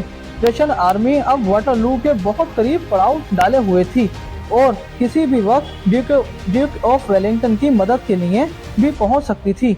इन दोनों फौजों के मुकाबले के लिए उस वक्त नेपोलियन के पास महज 72,000 की फौज थी। मैदान जंग की सूरत हाल भी नेपोलियन के लिए आइडियल नहीं थी। एक तो बारिश की वजह से तोप खाने की नकलो हरकत में मुश्किलात हो रही थी, लेकिन दूसरा मसला British commander Duke of Wellington की जबरदस्त जंगी प्लानिंग थी। वाटरलू को मैदान जंग के लिए नेपोलियन ने नहीं बल्कि ब्रिटिश कमांडर ही ने चुना था। इसकी वजह यह थी कि ब्रिटिश आर्मी की अक्सरियत ना तजुर्बेकार थी और उनके तोप खाने की सलाहियत भी फ्रांसीसियों से कम थी। ड्यूक ऑफ वेलिंगटन जानते थे कि इस फौज और तोप खाने के साथ अगर उन्होंने पहले नेपोलियन पर हमला कर दिया तो शिकस्त ही उनका मुकद्दर होगी। उन्होंने इसलिए जंग के तौर पर ऐसा मकाम ढूंढने का फैसला किया जहां वो अपनी फौज को महफूज दिफाई पोजीशन में खड़ा कर सकें। वाटरलू का मैदान उन्हें अपनी दिफाई पोजीशन के लिए बिल्कुल ठीक लगा था, इसीलिए उन्होंने ये पड़ाव डाल लिया था। दोस्तों, मैदान जंग में ये एक बहुत बड़ा डिसएडवांटेज है कि दुश्मन आपकी नज़रों से ओझल हो और आप उसकी चालों को देख ना पाएं, समझ ना पाएं। फिर यूँ भी था कि कुछ बरतानवी फौजियों ने अपनी फौज के आगे डिलवान के ऊपर अपनी सफबंदी कर ली थी। यहाँ से वो फ्रांसीसी फौज को बड़ी आसानी से देख सकते थे और उनकी चालों के मुतालिक अपने कमांडर को बाखबर भी रख सकते थे। कमांडर वेलिंगटन ने एक और काम ये भी किया था कि जिस दिलवान के पीछे उनकी फौज छिपी हुई थी उसके आगे दाईं तरफ और सेंटर में बने हुए कुछ देहाती मकामात और कुछ फार्म हाउस भी कब्जे में कर लिए थे। उन्होंने इन दोनों जगह पर फौज के कुछ दस्तों को तैनात कर दिया था। सेंटर वाली जगह पर 400 के लगभग फौजी तैनात थे। ये फौजी जर्मन थे और ब्रिटिश आर्मी में जॉब करते थे। इनकी पोजीशन इसलिए अहम थी क्योंकि किस जगह पर कब्जा किए बगैर फ्रांसीसी फौज का डिलवान को पार करके बरतानवी फौज पर पूरी ताकत से हमला नहीं किया जा सकता था। तो दोस्तों, अब सूरत हाल ये थी कि बरतानवी फौज इंतहाई ज़बरदस्त दिफाई पोजीशन लिए हुई थी। इसकी मदद के लिए रशियन जर्मन फौज भी करीब ही थी। ये फौज चंद घंटों में वाटरलू पहुंच सकती थी। मैदान जंग के मुतालिक आप पहले ही जान चुके हैं कि ये कीचड़ से भर चुका था। यहाँ पर तोप खाने की नकलो हरकत और उनकी जो मैजिक पावर थी वो कम हो चुकी थी। नेपोलियन खुद भी बीमार थे, यानी जंग लड़ने के लिए ये सही वक्त नहीं था। लेकिन नेपोलियन जंग लड़ने के लिए जा रहे थे, लेकिन क्यों? दोस्तों, इसकी वजह आप वीडियो के शुरू में जान चुके हैं। नेपोलियन ना तो वेलिंगटन को अच्छा कमांडर समझते थे और ना उनकी नज़र में बरतानवी फौज कोई प्रोफेशनल आर्मी थी। वो तो आप जानते हैं इस लड़ाई को कोई अहमियत ही नहीं देते थे। बरतानवी फौज की ज़बरदस्त दिफाई पोजीशन देखकर वो इसके कायल नहीं हो रहे थे, बल्कि इस दिफाई पोजीशन से वो ये समझ रहे थे कि दुश्मन बहुत ही कमज़ोर है, डर गया है, मैं तो इसे चुटकियों में हरा दूंगा। उन्हें यकीन था कि प्रूशियन आर्मी जहां भी है उसकी आमद से पहले पहले वो बरतानवी फौज को शिकस्त दे चुके होंगे। इसके बाद वो अकेले ही प्रूशियन आर्मी से भी निपट लेंगे, जो कि मुश्किल काम नहीं है। इसलिए हालात हमारे हक में ना होते हुए भी नेपोलियन ने उसी रोज उसी मैदान में लड़ने का फैसला किया। नेपोलियन, जो कि बीमारी की वजह से ज़्यादा देर मैदान में ठहर नहीं सकते थे, इसलिए वो बीच बीच में या प्रूशियन आर्मी की आमद के रास्तों का जायजा लेने के लिए कभी कभी मैदानी जंग से हट भी जाया करते थे। उनकी गैर मौजूदगी में सीनियर कमांडर मिशेल दी फौज की कमान संभालते थे। तो दोस्तों, ये वो बंदोबस्त था जिसके बाद वाटरलू का सरसब्ज मैदान अब खूनी जंग में ढलने वाला था। 18 जून की सुबह फ्रांसीसी तोपखाने ने अंग्रेज दुश्मन पर फायर खोल दिया। बरतानवी फौज के कुछ दस्ते जो डिलवान के ऊपर खड़े थे उन्हें बहुत नुकसान पहुंचा। अलबत्ता उनके साथ पीछे डिलवान के ज़्यादातर फौज महफूज रही, जिसकी वजह से गोले उनके सर के ऊपर से जा रहे थे। ब्रिटिश कमांडर ने अपने तोपखानों को जवाबी कार्रवाई करने से रोक दिया ताकि उनका बारूद ज़ाया ना हो और बहुत ज़रूरी मौके पर ही काम आए। कुछ देर बाद नेपोलियन के हुक्म पर भी फ्रांसीसी तोपें भी खामोश हो गईं। इसके बाद नेपोलियन ने कुछ पैदल दस्तों को बाईं जानिब मौजूद फार्म हाउस पर कब्जे के लिए भेज दिया, जबकि एक दूसरे दस्ते को सेंटर में मौजूद छोटे से फार्म हाउस पर, जहां जर्मन फौज तैनात थी, उन पर हमले का हुक्म दे दिया। फ्रांसीसी फौज ने बारी बारी दोनों फार्म हाउस पर भरपूर हमले किए, लेकिन दोनों जगह पर उन्हें जबरदस्त मज़ामत का सामना करना पड़ा। बाईं जानिब के फार्म हाउस पर बरतानवी फौज ने फ्रांसीसी फौज को भरपूर मुकाबला किया। फ्रांस फोर्सेस एक मौके पर फार्म के अंदर दाखिल हो गई थी, लेकिन ब्रिटिश फौज ने उन्हें एक बार फिर बाहर ढकेल दिया। नेपोलियन ने बार बार फौजी दस्ते इसी फार्म के पास भेजे, गोलाबारी भी की गई, लेकिन लड़ाई के आखिर तक ये पोजीशन फ्रांसीसियों के कब्जे में न आ सकी मुकम्मल तौर पर। यूं बेकार में सैकड़ों फ्रांसीसियों की जानें ज़ाया हो रही थी। लेफ्ट फार्म में ये सूरत हाल थी दोस्तों, और सेंटर वाले फार्म हाउस में भी यही हाल था। वहाँ भी फ्रांसीसी कामयाब नहीं हो रहे थे। सेंटर वाला फार्म जो राह सैन कहलाता था, वहाँ जर्मन फौजों ने फ्रांसीसियों को टफ टाइम दिया हुआ था और फ्रांसीसियों का हमला पसपा कर दिया था। फ्रेंच आर्मी ने कुछ देर बाद फिर दूसरा हमला किया। दोनों तरफ से बहुत से सिपाही मारे गए। जबरदस्त खूनी जंग के बाद फ्रांसीसी फौजी फार्म में दाखिल हो गए। 400 जर्मन में से कुल 42 सिपाही जान बचाकर फरार हो गए और डिलवान के पीछे फ्रांसीसी फौज से बचकर ब्रिटिश आर्मी से जा मिले और इस फार्म पर फ्रेंच परचम लहराने लगा। दोस्तों, वाटरलू की जंग अभी जारी है और इसका आखिरी व्लॉग भी अभी बाकी है, तो देखते रहिए हमारा चैनल सामिर खान व्लॉग, जिसमें हम आपको नेपोलियन बोनापार्ट की डॉक्यूमेंट्री की आखिरी किस्त पूरी दिखाएंगे। तब तक के लिए मुझे दीजिए इजाज़त। आपका दोस्त नवाज खान।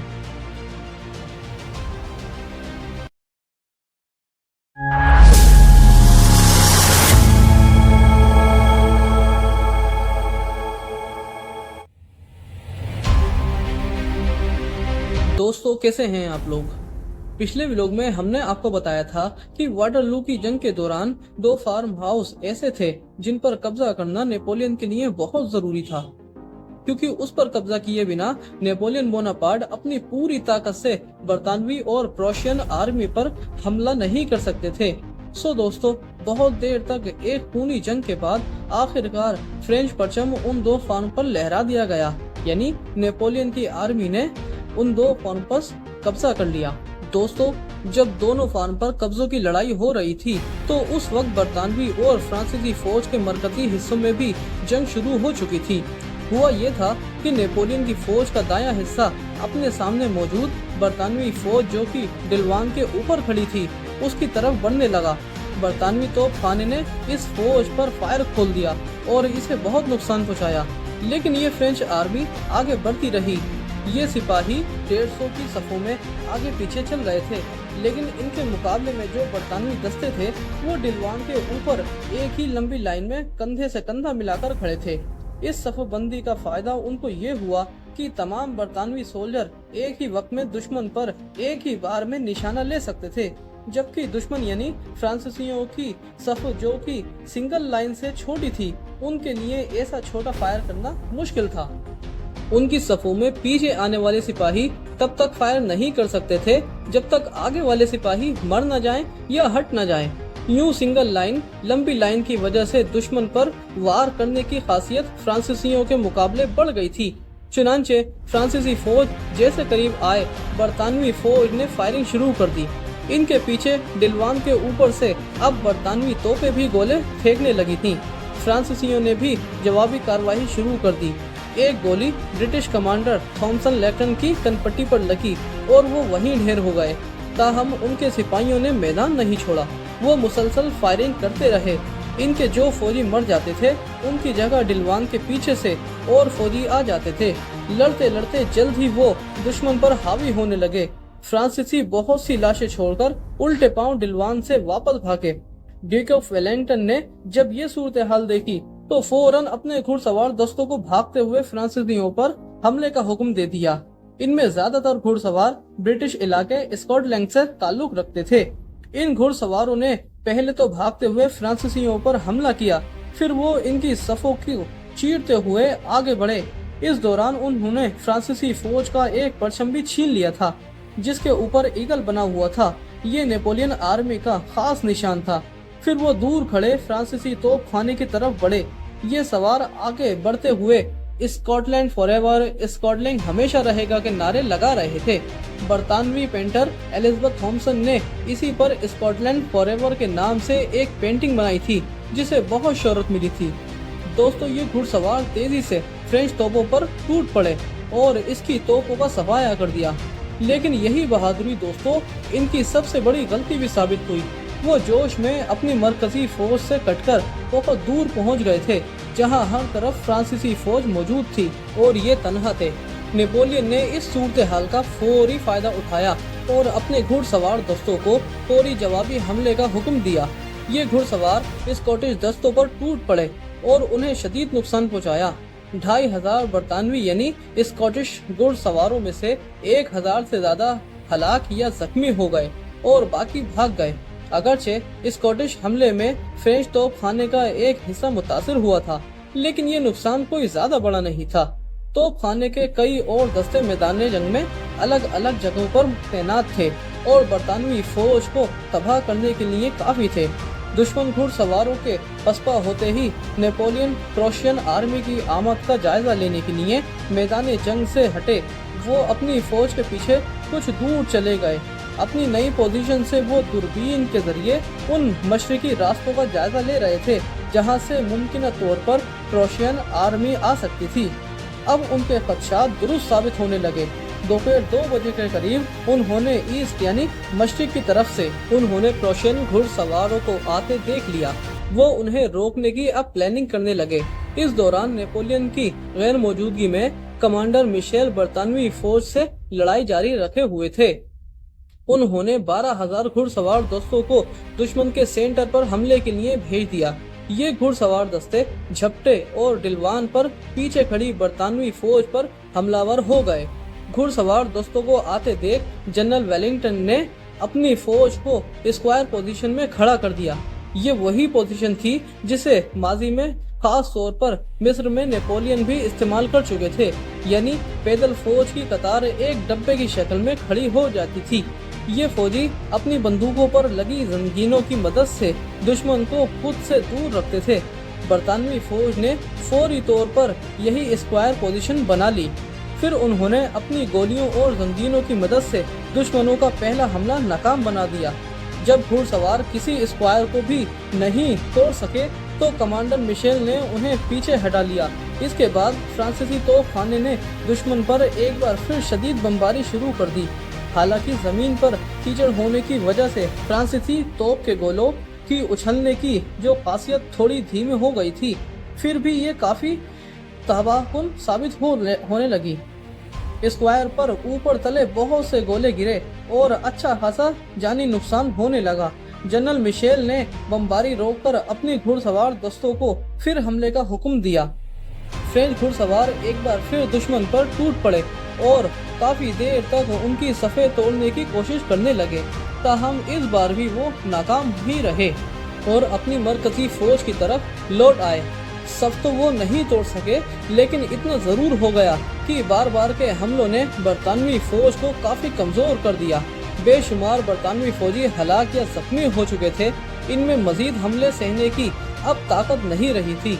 अगर उस वक्त फ्रेंच आर्मी एक फैसलाकुन हमला कर देती तो बरतानवी फौज पीछे हटने पर मजबूर हो जाती, लेकिन फ्रेंच जनरल मिशेल बर वक्त दुश्मन पर कारी ज़रब नहीं लगा सके। नेपोलियन भी वहां मौजूद नहीं थे जो कि फौरी फैसला ले ले।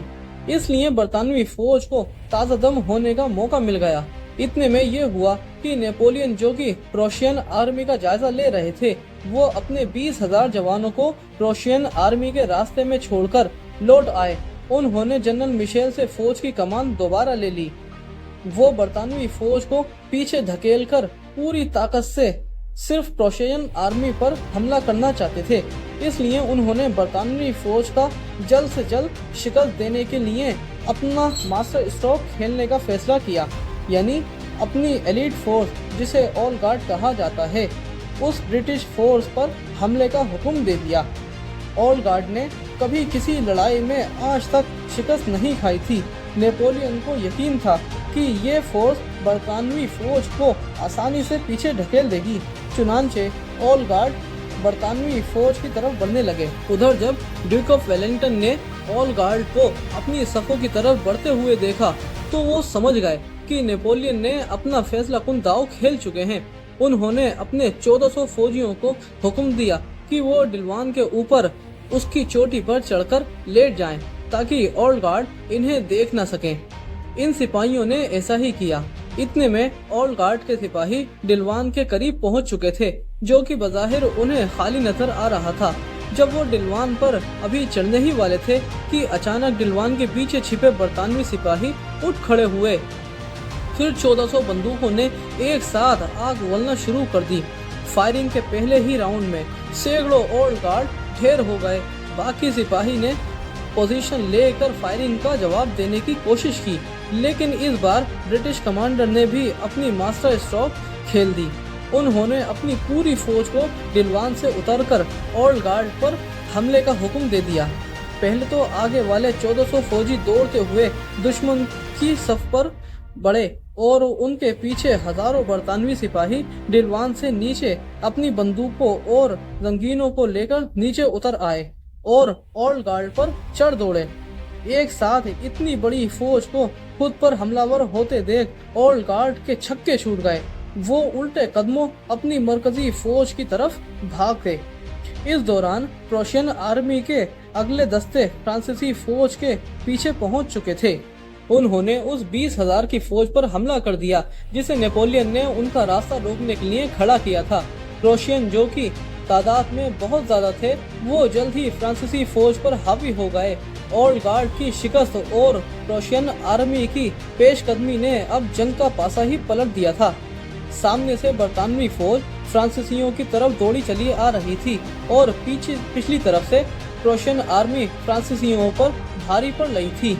ऐसे में अगर फ्रेंच सोल्जर मैदानी जंग में टिके रहते तो दुश्मन को दोनों फौज के बीच यानी दरमियान उनकी पूरी फौज गाजर मूली की तरह कट जाती। चुनांचे फ्रांसीसी सर पर पांव रखकर उधर से भागने लगे। नेपोलियन भी हमेशा की तरह अपनी फौज को छोड़कर फरार हो गए, लेकिन फरार होने से पहले उन्होंने अपने तोपखानों को दुश्मन पर बमबारी का हुक्म दे दिया, ताकि दुश्मन की रफ्तार सुस्त हो जाए और शहंशाह जनरल सिपाही जनरल से जान बचाकर भाग जाएं। सो फ्रांसीसी तोपखाना हुक्म के बाद देर तक गोलीबारी करता रहा। इस गोलाबारी की जद में कई फ्रांसीसी सिपाही भी आ गए, जो कि मैदानी जंग से भागने की कोशिश कर रहे थे। तोपखाने के साथ कुछ पैदल दस्ते भी तो आखिरी दम तक अंग्रेजों और प्रोशियन आर्मी से मुकाबला करते रहे, लेकिन आखिरकार ये सब मारे गए या इन्हें हथियार डालने पर मजबूर हो गए। वाटरलू की जंग में इत्तेहादी फौज में से कुल 26,000 हलाक जख्मी या लापता हुए, जबकि नेपोलियन की फौज की 40,000 फौज का नुकसान उठाना पड़ा। इनमें से तकरीबन 7,000 जवान कैद हुए, बाकी जख्मी, हलाक या लापता थे। मारे जाने वालों को वहीं कब्रों में दफन कर दिया। बरतानवी और प्रोशियन आर्मी इकट्ठी हो गई और अपनी फतह को उन्होंने खूब सेलिब्रेट किया, खूब जश्न मनाया। जिस वक्त इत्तेहादी फौजें जश्न मना रही थी, उस वक्त फ्रांसीसी फौज के 30,000 जवान अपने शहंशाह के साथ जान बचाकर भाग रहे थे और पेरिस की तरफ बढ़ रहे थे। वाटरलू से पेरिस तक नेपोलियन इस तेजी से आए कि रास्ते में वो कहीं नहीं रुके, लेकिन इत्तेहादी फौज भी गाफिल नहीं थी। वो भी उनके पीछे पीछे उसी रफ्तार से आ रही थी और वो भी पेरिस पहुंच गई। पेरिस में इंग्लिश आर्मी की फ्रेंच आर्मी से मजीद कुछ झड़पें भी हुई, जिसके बाद पेरिस अंग्रेजों के हाथ में आ गया। नेपोलियन पेरिस से भी फरार हुए और साहिली शहर रोचफोर्ट पहुंच गए। वो यहाँ से समुद्र के जरिए अमेरिका जाना चाहते थे ताकि सियासी पनाह हासिल कर सकें, लेकिन बरतानवी बहरिया ने उनका ये ख्वाब भी चकनाचूर कर दिया। उन्होंने नेपोलियन का रास्ता बंद कर दिया। नेपोलियन ने शिकस्त तस्लीम करते हुए सरेंडर कर दिया। अंग्रेज उन्हें गिरफ्तार करके बरतानिया ले आए। जब इंग्लिश जहाज उनको लेकर साहिल पर पहुंचा, तो कैदी शहंशाह नेपोलियन को देखने इंसानों की भीड़ उमड़ पड़ी। नेपोलियन सोच रहे थे कि वो बाकी जिंदगी आम शहरी की हैसियत से बरतानिया में ही गुजार लेंगे, लेकिन इत्तेहादियों का प्लान इससे बहुत अलग था। दोस्तों, आप जान चुके हैं कि नेपोलियन अपनी पहली जिला वतनी अल्बा से फरार होकर कैसे पेरिस पहुंचे थे। बरतानवी हुकूमत कोई रिस्क इस तरह का नहीं लेना चाहती थी। अंग्रेजों ने नेपोलियन को इतनी दूर भेजने का फैसला किया कि जहां से किसी तरह फ्रांस वापस न आ सके। ये जो आप छोटा सा जजीरा देख रहे हैं, अफ्रीका और साउथ अमेरिका के बीच अटलांटिक ओशन में मौजूद है। इसे सेंट हेलेना कहते हैं। नेपोलियन को इसी जजीरे पर जिला वतन किया गया था। इसकी लोकेशन देखकर आप समझ गए होंगे कि ये फ्रांस और बरतानिया से बहुत ही दूर है। इस जजीरे पर नेपोलियन ने अपने आखिरी पल गुमनामी में और बीमारी से लड़ते हुए गुजारे थे। यहाँ उन्होंने रहने के लिए एक घर दे दिया गया था, जिसे लॉन्गवुड हाउस कहा जाता था। इस घर में नेपोलियन ने अपनी याददाश्तें भी लिखवाई। नेपोलियन, जो कि वाटरलू के मैदान ही में बीमार हो गए थे, इसलिए उन्हें जजीरे पर अंग्रेजों की तरफ से एक डॉक्टर भी दे दिया गया था, लेकिन इलाज के बावजूद वो सेहतयाब नहीं हो रहे थे। शायद वाटरलू की शिकस्त और अपनी एम्पायर छीन जाने के डिप्रेशन ने उन्हें बीमारी से लड़ने के काबिल ही नहीं छोड़ा था। 5 मई 1821 के रोज नेपोलियन बोनापार्ट की मौत हो गई। उनकी उम्र महज 51 बरस थी। अंग्रेजों ने उनकी लाश का पोस्टमार्टम करवाया और इससे ये बात सामने आई कि उन्हें मैदे का कैंसर था। दोस्तों, नेपोलियन एक मशहूर जनरल थे, इसलिए उन पर बहुत सी कहानियां लिखी और पढ़ी जाती हैं। उनमें एक अफवाह ये भी है कि उन्हें अंग्रेजों ने जहर दिया था या वो अपनी मौत से मरे थे। कहा यह भी जाता है कि उन्हें जहर दिया गया था, जो कि खाने पीने की चीजों में दिया जाता था। दोस्तों, बहुत से एक्सपर्ट और हिस्टोरियन अपनी अलग अलग राय इस मौजू पर रखते हैं। कुछ का कहना यह है कि नेपोलियन को अंग्रेजों ने खाने पीने की चीजों में जहर दिया था, जबकि कुछ हिस्टोरियन इसके उलट अपनी राय पेश करते हैं। उनका कहना यह है कि नेपोलियन को किसी तरह का कोई जहर नहीं दिया गया था, बल्कि वो अपनी बीमारी यानी कि मैदे के कैंसर से मरे थे। इसकी दलील वो कुछ इस तरह पेश करते हैं कि नेपोलियन के वालिद और उनकी बहन भी इसी बीमारी की वजह से फौत हुई थी। अब दोस्तों, कहानी क्या थी, इसकी सच्चाई कोई नहीं जानता, लेकिन एक बात यकीन से कही जाती है कि नेपोलियन मशहूर ज़माना एक ग्रेट जनरल थे। दोस्तों, नेपोलियन की मौत के बाद नेपोलियन को उसी जजीरे पर दफन कर दिया गया था जहां उन्हें जिला वतन किया गया था। वो मुकाम जहां पर नेपोलियन रहते थे, वो आज भी याद के तौर पर महफूज रखा गया है। नेपोलियन की मौत के 18 साल बाद यानी कि 1840 में नेपोलियन की कब्र को खोदकर उनके ताबूत को वापस निकालकर पेरिस पूरे एजाज के साथ लाया गया था और उसे वहीं दफन कर दिया गया था। नेपोलियन का मकबरा आज भी पेरिस के एक संगमरमर के टॉम में मौजूद है और उनकी कब्र वही है। जैसा कि दोस्तों हमने आपको बताया था कि वाटरलू की जंग के दौरान जो भी वहां पर फार्म हाउस थे, ये जो भी जगहें थी, उन्हें आज भी महफूज किया गया है।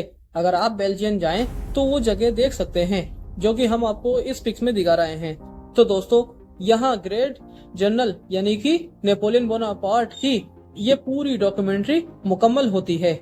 अगर आप इसके अलावा कुछ भी जानते हैं तो नीचे कमेंट बॉक्स में जरूर बताइए, हम आपके कमेंट जरूर पढ़ते हैं। तो दोस्तों तब तक के लिए मुझे दीजिए इजाजत। आपका दोस्त नवाज खान।